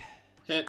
All right, so they only have short swords. Oh shit, max damage with his short sword. He strikes a devastating blow, doing 17 points of damage. Jesus. Yeah, that's max damage for that guy. All right, and number 2 will close over here on Murgatroyd and attempt to attack Murgatroyd, but his blow glances off your armor. Number 3 will shift away from that dancing weapon to get combat advantage here against Elliot. And he gets a 22 with the combat advantage. Hit. Oh my god, 1 less than max damage, so 16 points of damage. I'm bloodied. And the last one will attack Murgatroyd because he marked him. And that is 19 under your AC. The gigantic gnoll creature kills 3 of these little tunnel crawlers in one swipe. And the other beefy gnoll runs up to join you guys in the room. I'm going to say he charges. Oh, there's pillars there. You can squeeze through them. So he charges up to that dragon skin defender and swipes at him. Nope, he got a critical fail, so he unfortunately gets stuck between those 2 pillars and loses the rest of his turn, which is unfortunate. Panicked, you can see the, sorry, no, wrong guy. The dragon steps forth, kind of sliding a little bit down his modest pile of treasure, but still it's a pile of treasure. And in his deep dragon voice, he says, "Ah, you gnolls, you go brave once more. Taste my flame once again before you turn tail and run like cowards." And he belches forth a blast of fire.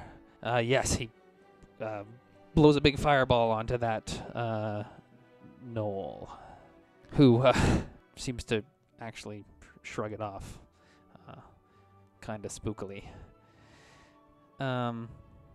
Kashatri will step up to the end of the table here, and as he walks past, he will grab one of the bottles of wine and break the head off on the back of the chair and chug it. And as he does, he kind of cheers for his guys who are on the inside, and he's like, Yeah! Go for it, baby! Get that dragon! and the big, nasty-looking gnoll will slough off its mantle, revealing an extremely heavily armored, full-plate gnoll whose skin is black and scarred, as though he is extremely battle-hardened. And he walks into the fray. I'm going to say he double moves so he can get up to there, but he can't attack this turn. And then Jack, your turn. I'm going to move up to there, and I'm going to cast the Astral Seal on one of those tiny things in front of the big gnoll in front of me. Sure thing. There's a hit versus reflex. Oh, sorry about that. I had some weirdness going on. 17, sorry, who are you targeting again? My bad. That guy. Yes, that definitely hits. Okay. -2 penalty to all of his defenses. Next ally that hits him will get 7 health. Would the gnoll count as an ally? In this case, yes. Okay. Should have a little icon that we'll know is Astral Seal. All that stuff gets cast a lot, Sandy. Just so we know which guy to stab. You got it. All right, let's say Astral Seal is... Give him a yellow dot. How about that? Does that work? Sure. This kobold-looking wizardish type thing with a staff steps forward and says, in his kobold language. He aims the staff towards, I guess, the only other visible wizard, Vince, who's kind of got some cover from these posts, right? These are pillars here that you guys can see. So we'll give him a little minus to hit Vincey with his own little Eldritch Blast kind of thing. 20 versus Reflex. For me? Yes. 19. Oh, okay, so that's a hit. So that's 7 points of fire damage, and you have ongoing 5 fire damage. It's getting hot. Excellent. Elliot, your turn again. I'm gonna shift and the sword and shift Herpes, you're next. the sword with me, and I'll. I don't get combat advantage with the sword because it doesn't count as a. Oh, actually, hang on. I'll do this instead. I'll shift to there, and put the sword in between those two. Okay. I'll neck a potion, and I'll riposte strike this guy. All right. Actually, I'll sly flourish. There we go. 27 versus AC for 20 damage. This dude. Number 3, yeah. You targeted him. I can see it in the text Oh box. yeah, right. Sorry, I I'm forgot. getting better at this game and spotting where all the little subtle what's-nots are. And 23 versus AC on that dude With the sword. That's a hit. for 8 damage. Excellent. Good work. All right. Herpes, you're up with Murgatroyd on deck. Alrighty, so I'm still trying to keep my distance and not let this little gnoll right there get anywhere within striking distance of me, so I'm gonna move right to there. Herpes, we kind of need you in this room. Yeah, I know. I'll be right there. So I say to this gnoll right there, I say, hey man, I think they need us over there. You wanna go lead the way? The gnoll he's just chugging down some wine, and then he wipes the drool off the bottom of his mouth, and he says, Yeah, baby, we're gonna go in there and do our business. and he does a little dance that looks like this. Okay, that's more than I needed to see. But And yeah. He moves like up to the door here, right behind Jack's. Right behind Jack. I keep wanting to add an S to the end of your name, Jack. But he's almost paying zero attention to you. And only when you talk to him did he look over and acknowledge your existence. yeah, I'm just trying to play not Dante by diving in headfirst. So Okay. Did you move it? Yeah, you moved over a little bit. So you still have a standard, which you can sack for another move, or you can do whatever you want. So how much of that cocaine is left on the table? A fair-sized pile. 2 handfuls, right, John? Yeah, 2 scoops. There. You just gotta move up to there? Okay. Yeah, I'm just debating as to whether I should go all Tony Montana on that thing right now. I mean, Yeah, it worked wonders on Vince. He seems pretty pumped. It's true. Vince is jazzed. All right, Murgatroyd, you're up with Vince on deck. I will Reaping Strike the guy that is in front of me. Excellent. I'll be 23 versus AC. That is a hit. And then I'll shift. Let's shift over here. All right. Murgatroyd brings diplomacy up from his hip, which actually is a straight across strike because even these larger kobolds are still smaller than Murgatroyd. It's a nice change for Murgatroyd. He's looking down at his enemies instead of looking up at them. But you smash this kobold across his face, knocking out some teeth, dislocating his jaw. A bunch of blood pours out of his mouth. He is bloodied. Vince, please take 5 ongoing fire damage. And then it's your turn. Oh yeah, that's definitely a hit. Damn. Which one are you targeting? The one that's cursed? Yeah. 22. 22 points of damage. Excellent. So Vince stabs the racist trident into him, right up to the hilt of its prongs. The kobold, his mouth, which was already dislocated, drops open further as he tries to gasp in pain and take air into his lungs, but he cannot because they are immediately filled with blood, and he drops to the ground, spasming. I will teleport right there and curse this guy. Excellent. Oh, I got a save on. Yes, please. I was just about to say. Do I get any bonus for being cocaine? Yeah, +5. 14. You succeed. As well as the lens flares, when you did your teleport, it was extra weird because you almost saw yourself where you were ago before you teleported, and then you look back, and from where you were, you can see where you were going to teleport to, so you had a momentary out-of-body experience. Sweet. Yeah. All right. Those little critters continue to try and bite and chomp at the gigantic gnoll, and they do a little bit of damage. Look at that. All right. The dragon skin defender that you cursed is going to, in surprise to your sudden appearance, whip around and stab at you with his short sword. That is a 17 versus your AC. Was that me? Yes, Vince. Yeah, that don't hit. Okay. So he is too surprised by your sudden appearance and misses. Number 3 will continue to attack at Elliot. That is a 16 versus your AC, Elliot. Miss. All right, you're too quick. The gigantic gnoll stomps the gravy out of those last 2 carrion crawlers, and he will regain how much health, Jack? 7. Yes, 7. The dragon will slide further down off of his pile of treasure and do a sweeping tail strike attack at this gnoll over here. He unfortunately missed.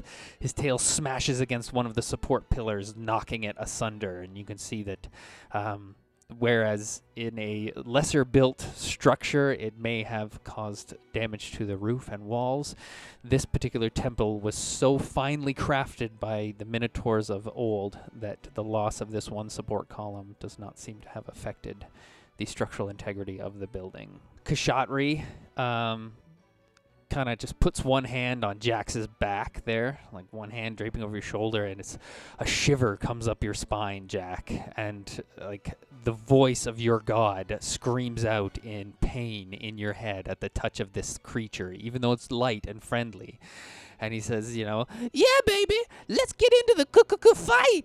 Oh, yeah. And he pushes past you to get up to about this square and then turns back to make sure you're following as his tongue lolls out of his head. And he looks back. You catch a glimpse of his eyes. They're not like gnoll eyes, which are the dog eyes. His eyes are just full black, with maybe little pinpricks of red deep in their depths. It's all the cocaine. It's all the cocaine, baby. All right, the gigantic gnoll in full plate armor will smash down with his bare hands on the kobold, and he hits. And what number is he? Number 3. You can hear bones shatter as this thing, with both of its fists on the shoulders of this kobold, break both of his collarbones and dislocate both shoulders in one hit. This guy is now bloodied and severely hampered. His attacks are going to be doing half damage. Jack, your turn. Sorry, that's as far as forward as I can go. You can sacrifice a standard action for another movement if you like, or you can sprint, adding +2 to your movement, but you'll be at -5 to any attacks you make. Hold on a sec. Murgatroyd, did we ever have a name for that maneuver where I, jump off your shield? Do we call it, highball or something? It's referred as the move. Well, we've done it, 2 or 3 times. Oh, yeah, the move, right, that's... yeah. I like the move. That's the best name for it. I'll sprint up to there, but I'm not going to do any actions yet. Alrighty. I will ready a priest shield in case something touches me. Okay. All right, Herpes. You're the only one back in this room, so you're the only one who sees the Gnoll Huntmaster, the guy that you guys let get away before. You can see some of his wounds are bandaged from where he narrowly escaped the Rod Stewards before. He climbs out over this pile of barrels. Not so much, he glances over, he sees you, but he's more interested in now looking around the corner to see what's going on deep in the room where the fight is happening. All right. The kobold wizard will, I guess Murgatroyd is now the most prevalent target, so he is actually going to move up to Murgatroyd in a very unwizardly-like fashion, but he is going to try and hit Murgatroyd with his staff that is burning with fire energy. Oh, damn, that would have been awesome. So he missed, and it only does half damage. And I rolled really low. So you only take 5 points of fire damage, Murgatroyd. Is that above my fire resist or just? No, that'll stop that's 5 points of fire damage coming out. It would have been a lot more if his daily had hit, but it missed. it? Okay, cool. So I'll take nothing. Yeah. Elliot, your turn with Herpes on deck. Okay. Herpes, who is nowhere to be seen, you guys. The Rod Stewards, you're looking around and you're like, where the fuck did Herpes go? Did he leave with Hatim? I checked the ground. I bet he's lying down with his eyes closed, swinging a torch. That's the dragon down there? Correct. That is the dragon. Okay. Can I see what this is? I'm sorry, ping it again, please. That is a cave leading to the outside, and you can see daylight coming through it. Do I recognize this deity? No, Minotaur deity. It's not the same one that's been in all the other things? Similar, hard to tell. I don't want to sound racist, but to you, all Minotaurs look the same. Well, that's fair. I do want to sound racist. Very racist. Yeah. Okay, what did I see the dragon shoot fire before? Yes. Do I have an idea of the range that it has based on that attack? It looked like pretty decent range. It was parked just on the outskirts of this pile of treasure and was able to hit this knoll over here. So, yikes. Okay. In that case, can I grab my sword as a miner? Yeah. Okay, I'll grab the sword. It's an encounter power to make it dance, though. So if you grab it, it's done dancing for this turn. This turn, yeah, no, I know. Oh, for This like encounter. encounter. Yeah. Right. Okay. I will shift and I'll shift this way and have the sword shift there, and I'll sly flourish. Oh, sorry. Here. Sorry. Now I have two things to keep track of movement. It's complicated. Yeah. I'm gonna sly flourish this thing. Oh, crit fail. So yes, I'm going to say that in your attempts to sly flourish, you accidentally sly flourish the dancing sword, knocking it out of the range, and it falls to the ground inactive. Brutal. In that case, I'll move. Okay. Oh, there's a guy right there. Move to there and neck a potion. Alrighty. Just keep track on your I am, yeah. thing. Yeah. Herpes, you're up with Murgatroyd on deck. So this Hunt Master Gnoll guy, he's right there, is he? Correct. Yes. You recognize him from the last time you guys fought the Gnolls. Okay. How badly beat up does he look? He looks a little haggard, but like not too bad. As though, you know, when you guys split to get some rest and regain health and healing surges, he also got some rest to regain health and healing surges. Okay. Do I think he's any sort of threat to me or the other guys right now? Yesterday he was trying to kill you.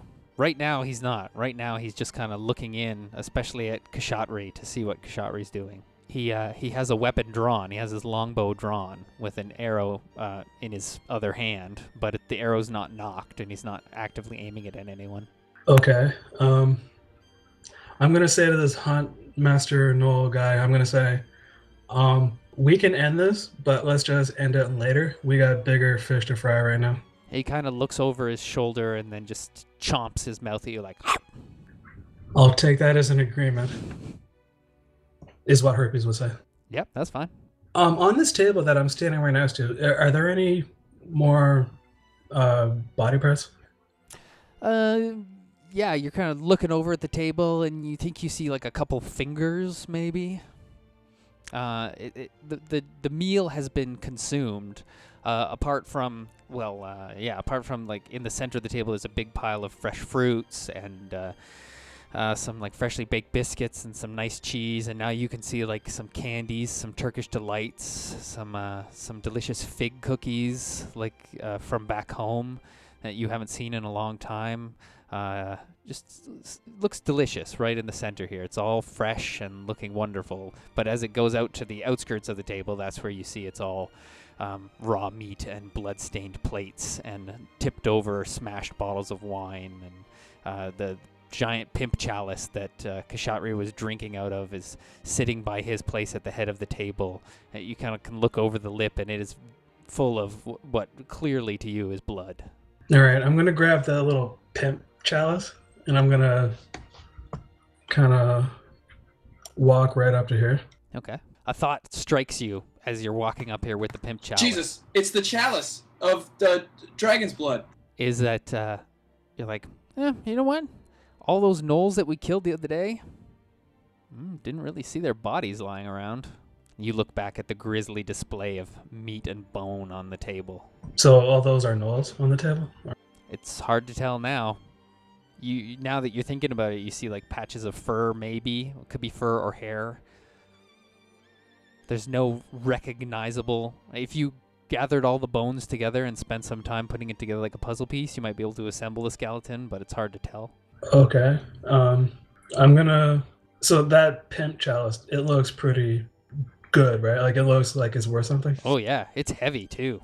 It feels like it's solid gold, and there are lots of large, precious stones set in around it, like a pimp chalice.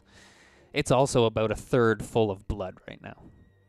And the outside of it is sticky from blood and gnoll saliva. I'm gonna dump it out right in front, like right into this square that's right there. And I'm gonna make sure the gnoll is aware that I'm doing this. Okay, yeah. He kind of looks back a little bit. You're not sure how to read gnoll facial expressions, so it's either confused or hungry or nonplussed. And then he continues to watch what Kashatri's doing. Herpes did not hear Elliot's response, but Dave Sharma did, so Herpes is going to put the chalice back on the table. Okay. And then, God, I don't have any more move action. No, that's pretty much your whole turn, just doing all that business. Murgatroyd, you're up with Vince on deck. I will tide of iron the wizard into that pillar if I can. Or I guess it's maybe a statue, or whatever this thing is. I guess just one space. Maybe next turn I'll flash him into it. Where are we? Okay, yes, this statue behind him, I see it now. Yes, Tide of Iron. Oh god, that definitely hits. 15 points of damage, nice. Oh, push him back a square, and I'll move up. Beauty. Go ahead, slide into his square. Excellent, yeah, so you slam him. He's very surprised. Both of his hands kind of flail out to his side and an over-exaggerated, trying to catch his balance type of movement. Vince, your turn. If that's all you were going to do, Murgatroyd. Yep. Okay. Crit fail. Crit fail. Is anyone around you? No. Okay, so... Can I bump point that to not crit? Yes, you can. Or, okay, I'll do. Yeah, you can spend a bump point to turn that into a 2, so then it's just a miss. Okay. Perfect. 20 versus AC is a miss? Or is it just automatic miss? Sorry, no. It turns into a 2, which is a 20 versus AC on the Dragon Skin Defenders. Yes, 20 versus AC is still a miss for those guys. Okay, I will use my teleport and teleport here. Okay, excellent. He's And curse this. all right. The one you teleported away from grunts in confusion and surprise, and then the wizard is also a little bit surprised that you all of a sudden appear. All woo in his face. Real All right, with some traces of white powder still around the outside of your nose and upper lip. All right, these guys all flee because they're just animals. All right, Dragon Skin Defender number 1 is up here. He is going to move the 2 squares towards Elliot because Vince disappeared, so he steps towards Elliot and attacks. 19 versus your AC. That's a hit. He whips around his short sword, 8 points of damage. Ouch. Dragon Skin Defender number 2, seeing that the giant gnolls are right here, so these guys are going to turn and fight these giant gnolls, one apiece. Oh god, I rolled a 2 and a 3, so both of them miss, unfortunately. The large, freaky-looking metal gnoll, runs in to join his brethren and takes a slash at the kobold defender, and that's a hit. Which number is that? Number 3. That guy's dead. You hear the high-pitched scream in pain and terror as the large, heavy metal-looking gnoll digs his spiked metal-infused bone claws into this kobold, ripping him in half, spilling his guts and entrails onto the floor. He lifts the torso up with his other hand, and the blood that's pouring out goes into his mouth, and you can hear him gulping it down greedily. The other heavy metal demon gnoll demon creature thingy is going to he rolled really low and unfortunately missed The big dragon will blow fireball again at. Did it recharge? Yes, it recharged. Miss. But hit. So the bigger, more heavily armored plate mail-looking gnoll is hit by the large blast of fire. Kashatri will dance up, doing his little wiggle walk some more, and being like, "Yeah, we're doing great! Knock 'em back, boys! Yeah, let's get some good treasure!" The big, scary-looking plate mail gnoll will attack this other guy and hit him, doing a bunch of damage. And then it's Jack's turn. Going to cast a Astral Seal on that guy. Alrighty. 16 versus reflex is... Oh, that is unfortunately a tie. So your Astral Seal just cannot quite find purchase on the... I'll use my bump point and bump it up. Excellent. All right. So... Maybe Elliot can get some heals. You shout out your prayer to your your Minotaur god, and Murgatroyd chimes in with a "Can I get an amen?" at the end of it, which helps you find your focus, and the Astral Seal sticks. Hallelujah. The Gnoll Huntmaster looks back from the fray and kind of looks down at the blood pool that you just put on the floor, and licks his lips hungrily, and looks up at you, Herpes, and then kind of looks back into there, judging the distance between your friends and you. The wizard will try and get his staff between the two of you and push you off of him, a Murgatroyd. Contest of strength. Oh, wow, I got an 18. Oh, you got a 23. Yes, you keep him pinned against that pillar. Elliot, you're up with Herpes on deck. Okay. 22 versus AC. 22 versus AC. Is that a hit? That's a tie. Ah, curses. Yeah, these guys have good armor, excuse me. And I'll shift. Excellent. Oh, but he's got -2 to all of his defenses because of the Astral Seal. Ah, right. Okay, so that's a hit. That is a hit, so you can gain 7 hit points. Sick, and he takes 14 damage. And then I'll shift. Excellent. All right, Herpes, you're up. Murgatroyd on deck. That mark on him is gone now. All right, thank you. Alrighty. I'm going to shift right to there. And then I'm going to move into that quarter. Okay. As you go past, the Huntmaster just kind of follows you hungrily, his eyes eating you up with his stare as you go past. Oh, he actually follows me. No, his eyes just follow you, and he licks his chops. You even get the impression that he kind of sniffs the air as you go past, as someone might, walk into a room where someone's baking cinnamon buns and just smell the delicious aroma. All right, so as I'm walking into the room, I'm going to kind of look over my left shoulder a little bit just to see that he's not tailing me in there. No, he didn't move. He just is watching you, but he's staring directly at you. Murgatroyd, you're up with Vince on deck. I'm going to pinning smash this arsehole daily. I'll be 21 versus AC. That's a hit. So I essentially just jump on top of him, and he can't move unless I move. Perfect. Yeah, Murgatroyd, shield and diplomacy bear hug tackles this kobold to the ground. As you slam him down, you headbutt him with your fancy, I forget the make of your helmet, but it's a magic helmet anyway. But anyway, your helmet bashing down onto his nose, breaking his nose, fountains of blood come pouring out of his nose and mouth as you jump down on him. He is bloodied. Vince, you're up. Oh yeah, that's a hit. Even with the minus to him being covered by Murgatroyd. 28. Max damage.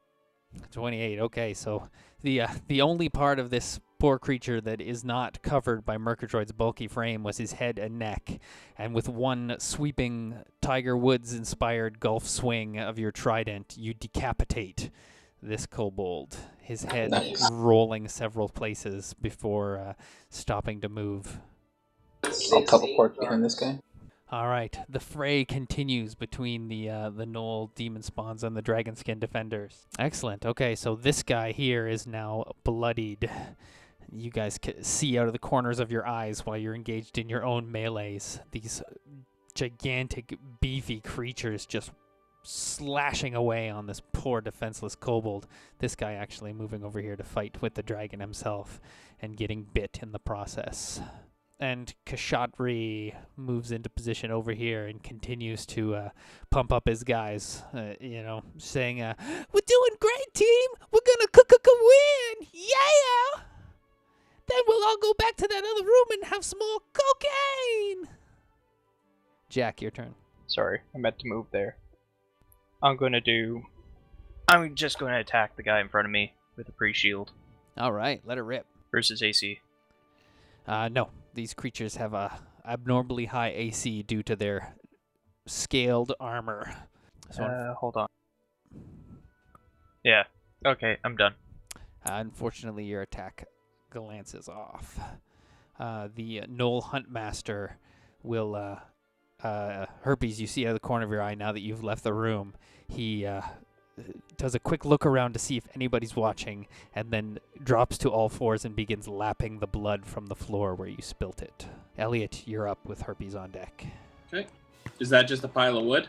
That is a pile of, garbage. It's looks like it's a slightly softer. It's like a broken wood and wicker and straw and hay and stuff, as though it was a bed for the kobolds to sleep in next to the dragon's treasure pile. Gotcha. It's nasty and it stinks like kobold. Okay. I'm going to investigate the treasure pile. It is a large pile of coins and other items. Are you going to spend your entire standard action digging in there? Yep. Okay, in that case, yes, there's a ton, a very generous supply of coins, as well as you can just make out a suit of armor, full plate armor that is in suspiciously good condition, despite being used as a dragon bed. You can also see the hilt of some kind of weapon peering out from a part of the treasure, a large golden vase stacked right in the corner that has an incredibly shiny silver inlay depicting minotaurs wrestling, like the classic Greek vases that had the Olympic type figures carved on them, only in this case they're naked minotaurs wrestling. Yeah, what I'm looking for is the deck of many things, ideally. No, you do not see any... No cards. Any cards. Okay, I'm going to grab the hilt of that weapon, if I have time. All right, yes, you grab the hilt of the weapon and draw it forth, which means it's random, so let me just grab the DMG and we'll randomly roll what weapon that is. Okay, roll the D6, please. 2, type table 1, D20, please. Ooh, it's a specialty weapon. That sounds up your alley. Roll a D10. Roll a D20. You. It turns out that the handle that you grab onto is the end of a sling. So it's a very finely engraved, we'll say, elven-made sling. You can see details on the leather pouch, as well as the braid that comes to an end where there's some very finely carved bone beads on the end of this wonderful looking sling. The main image on the back of the leather pouch of the sling is an eye, a very stylized elven eye. So you can go ahead and put magic sling to be identified in your equipment list. So, and in the this what you'd shoot, there's an eye in the chamber sort of thing? Yes, detailed into the leather of the pouch where you put the thing is an eye. I thought it was like an eyeball was loaded into the sling. No, there's nothing loaded into it right now. And that's the end of Ellie's turn. Herpes, you're up. Murgatroyd on deck. All right, so I'm going to move right up to here. And besides those two big gnolls right there, do I see any more bad guys? You see what you can see. I, unfortunately, because everyone else is kind of scattered around, I don't know what your particular field of vision is. So there's lots of light, and you can just, I guess, you see what you can see on your screen. Here, I'll ping where the bad guys are, and if you can see them, then you can probably attack them. Oh, okay. So that guy right there is a bad guy. Yes, that's a kobold. Is this a bad guy too? Oh, good spotting, Jack. That guy fled. All of those guys fled. I deleted them from the combat. They were just little critters. Okay, so since that guy right there is a bad guy, to get a bump, I'm going to taunt that enemy to get their attention. All right. How would you like to taunt him? Oh, I don't know. Are you going to? We can just break it down, total game wise. Are you going to try and insult him with a, I'm not sure what that would be. There's some kind of charisma. Are you going to use intimidate to try and get his attention? Are you going to try and be very cunning with your insult and use like diplomacy? What other skills are even available? I forget. Insight. Yeah, you could make an Persuasion. insight check. Persuasion. Oh no, that's not one. Why not? Sure. Heal. What are you doing to get this guy's attention? What shape and form does your taunt take? Use Thievery to grab his butt. I'm gonna try and use insight. I have a +10 in insight, so I'm gonna try and use that to somehow find something I might think he might be sensitive over, I guess, and then kind of go at him that way, I suppose. All right. Make an insight check then, please. Wow, that is a very damn good roll. So yes, you see that his tail is a little stubbier than maybe the other kobolds' tails. And so you mock him for having a slightly stubby tail. Now we're just going to see what the odds are that he actually speaks common. You're looking at 34%. He does not. So you yell out to him in the Anurian tongue that he has a slightly stubbier tail than the rest of the kobolds and that he should feel ashamed for this. But unfortunately, he doesn't understand your strange language that you're babbling. So he continues to focus on the large minotaur which is towering over him. Good try, though. Nice. Murgatroyd, you're up.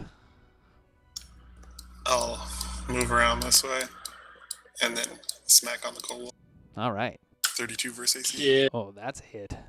All right, Murgatroyd comes around in a button hook maneuver, slamming diplomacy into the side of this thing. You can hear a bunch of ribs smash and internal organs liquefy. He pukes up some blood onto Vince's boots, onto Vince's burned and tattered boots, and he is now bloodied. Vince, your turn. 30 versus 8. Oh, God. 21 points of damage. Shit. Okay, Vince cuts down to up with his trident, severing the shield arm, which pinwheels through the air, leaving a spatter of blood like some kind of macabre firework. And the the kobold looks in amazement at his disembodied limb for a second before fixing Vince with what is definitely a death stare of violence. So, despite the fact that Murgatroyd has him marked, after that blow, he is going to attempt to attack Vince. Oh, critical success! Which, for these guys, he just lost a limb, so I'll take some off his damage. But anyway, that is a 14 points of damage. As you can see, almost with his last breath, he slashes at you viciously with his short sword. Just gets me more amp. It's true. You gotta, you don't even feel the pain through the comforting white fog. The two giant gnolls beat the fuck out of that poor remaining kobold there. And the dragon does some more damage to this gnoll. Jax, your turn. I'm going to step back and do an astral seal on the kobold in front of me. Okay. Because someone's going to hit it and kill it. Yeah, that's a hit. So, -2 to its defenses. Whoever hits it next gets 7 hit points. Excellent. This poor dismembered kobold whose breathing is last is now illuminated by the energy of Jack's deity. Elliot, you're up with herpes on deck. So I did a pretty thorough dig through of that treasure, you'd say. Yeah, pretty thorough. You have a decent enough idea of what all's in there. Okay. I'm gonna pick up my sword. Sorry, I want to end up there. Okay, not a problem. And that's I sacrificed my standard for an extra move. Okay. Oh, can I sprint for that after I pick up my sword, or could I sprint for my first one? Sure. Okay, cool. You could just drag the sword off the map if, it's not going to dance anymore for this encounter. Sure. So. Herpes, you're up with Murgatroyd on deck. Elliot comes running towards you, Herpes, like a bat out of hell. I'll shout. I'm gonna grab. I think we need that chalice. All right, so I'm gonna just pivot on the balls of my feet just to step out of his way there. Sure. And that Gnoll that just got dismembered, is he still right there? Yeah. All right, good. I'm going to. Kobold, not Gnoll. I'm sorry, Kobold. Yes, I'm going to lightning strike that guy. That's a hit. All right. So you get 7 health, I believe. Yep. Lightning blasts forth from Herpes' hand and bends its way around Jax to strike this poor kobold, who convulses and froths at the mouth before collapsing to the ground, doing a fancy little kobold jitterbug as the last of his neurons fire away in his brain, causing different muscles to spasm. Did I just kill steal from Murgatroyd? You sure did. Haha. Murgatroyd, you're up. I guess I don't have to hold my action for Mitch to hit the kobolds anymore.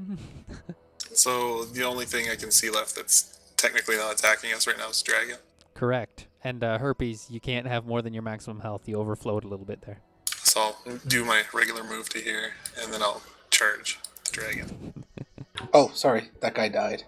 And I was going to move. I'll move right there. Beauty. Oh, look at that. Nicely done, Murgatroyd. Wow. That's a good whack. Huge. What's the total damage on that? Max damage is 18 plus 5, so it'll be 23. Does he knock the dragon prone?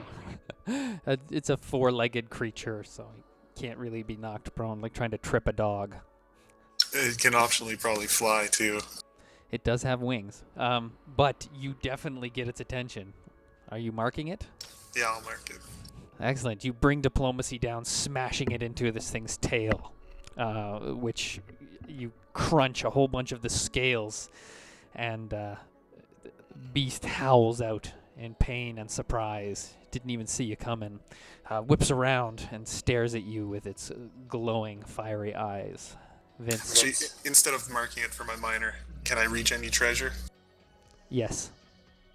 Okay, I'll grab as much as I can. Okay, roll 2d10, and you grab 14 silver pieces. Sweet. Vince, your turn. Can I attack him from here? Or is the pillar in the way? Yes, that pillar's in the way. There you go. Okay. You are still considered to be adjacent to Murgatroyd, though, to get your buddy bonus. Curse him. Trident him for 35. 35 versus AC. I shot my book. I'm not sure why. Yeah, I don't even know why I had to look it up. Yes, 33 versus AC is a hit. 23 points of damage. You slash at his hind haunch with your trident, scoring a massive blow, scattering some scales and stuff. And he looks kind of surprised and at your weapon, and he says, "Ah, a weapon of the old world." He says, "I have not seen one of your kind in many years, Aladrin." I ask him what he knows of the old world. He chuckles and he says, "You will see it soon enough," and hauls back as though he's going to breathe fire at you on his turn. These two massive, nasty-looking gnolls move into position and start punching the fuck out of this thing with their clawed hands. They both hit, and the big guy, you can't really see an opening there because you guys are all crowded in. So he just kind of crosses his very muscular, plate-mailed arms and is watching the two lesser heavy metal gnolls do the work, and he's ready to step in at a moment's notice. The dragon will breathe fire towards, I guess, Vince and that big gnoll. It's so that's a 16 versus your reflex, Vince. That's a big old miss. And he also missed the gnoll, so the fire blast, he was unprepared for the amount of damage that the four of you did. He blasts his fireball into the ceiling, causing a big soot ring to explode out from there. Kashatri will do the little dance again in his onesie, shaking his ass in nutsack, and just be like, Yeah, get that dragon. We're one step closer to cocaine. Jack, your turn. Hold on a sec. Sure. Actually, Kashari will move around to get towards the treasure pile himself too. Alright, I'm gonna cast Astral Seal on the dragon. Ooh. No, I don't. So yes, you in a rush this time, misspeak and fumble the command words in asking for your god, and instead of phrasing it as a prayer, you phrase it as a demand, and you can feel the scorn of your god. You are no longer able to use Astral Seal. Save ends. Would I save end this turn? Or No. roll this turn? No, you start on your next turn. So for your next turn, you will for sure not be able to use Astral Seal. At the end of your next turn, you can start rolling the save to pray for forgiveness to regain usage of the Astral Seal. Okay. Elliot, you're up with Herpes on deck. I want to grab that chalice and look. Do I think that that's the chalice of the dragon? This chalice looks rich and heavy. It's definitely golden and solid gold and full of very precious gemstones. It contrasts starkly to the other item that Oakley sent you guys to find. Thank you. Which was very much engraved, but with religious intent. This looks just gaudy. Right. Damn. Did the one that was in the dragon pile, that like kind of vase-looking one, was that more in line with the other artifact? Just a second here. Let me check my what's name. The one in the dragon pile. No, it was like a vase. Let's see. Damn. I thought for sure because just because of the dragon, because it's like in the dragon's pile, and I'll take a look at anything else in this room. I'll do a quick once over. Make a perception check, please. Blah. Yeah. It's hard to look at anything past the disgusting display that's on here.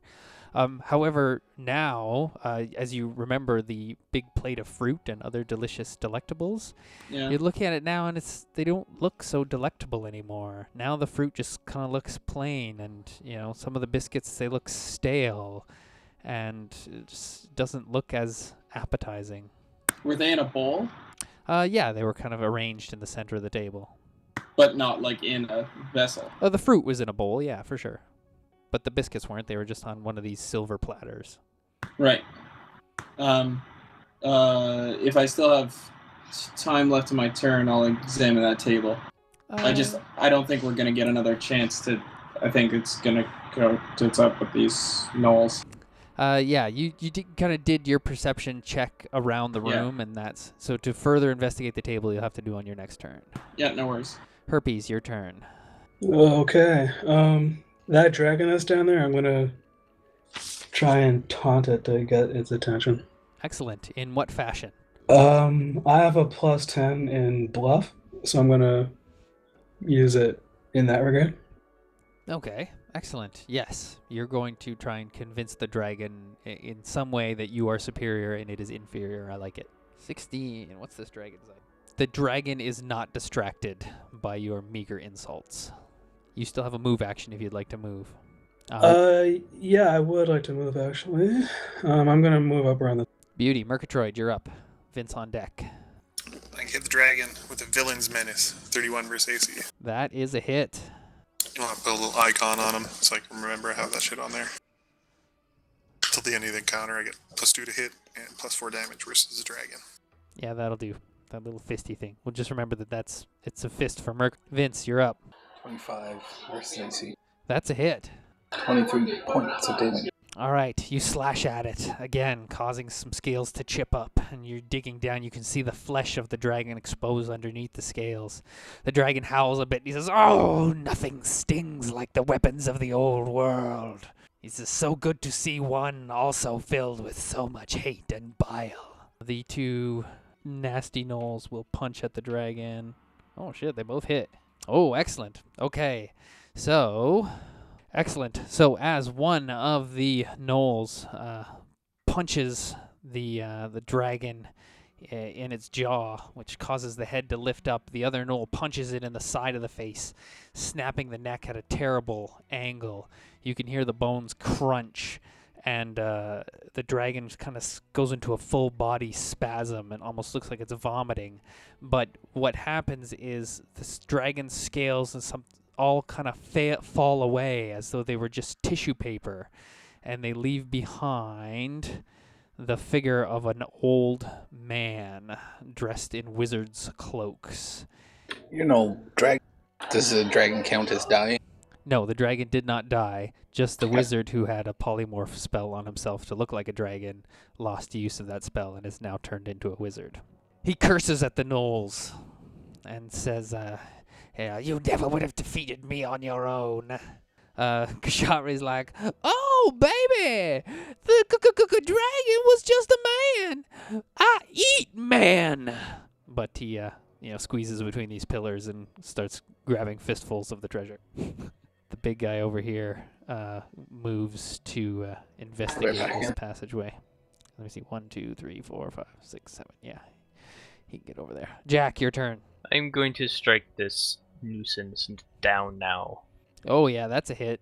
All right, the Minotaur steps up with his large axe, which doubles as his holy symbol, and strikes this evil wizard with it. What do I have to roll for the save end? Just a d20, and you need to get 10 or higher. Excellent. You make amends with your deity. I'm sorry, baby. I didn't mean what I said. Okay, Elliot. As you're kind of pawing around on the table here, knocking things aside, you knock a bone to the floor, which clatters and slides over towards the huntmaster, who steps forward and snags it into his jaws, and with one bite snaps through it. You can hear him crunching it, and he stares directly at you, crunching, crunching, crunching, as his grip kind of tightens on his bow. Okay. Yeah, if we're gonna fight, we're gonna fight. But I want to figure out what's going on with this table, whether or not it's like Kashatri magic on the fruit stuff, or something on the table that was here and is now gone. Right. Well, it's your turn, Elliot. So would that be perception to kind of try and remember if there was something here that is now gone, or I can't arcana it, but yeah, perception's gonna be your best bet, unless you want to try and like thievery to see if there's any practical traps on here. Yeah, no, I'm gonna go for perception. All right.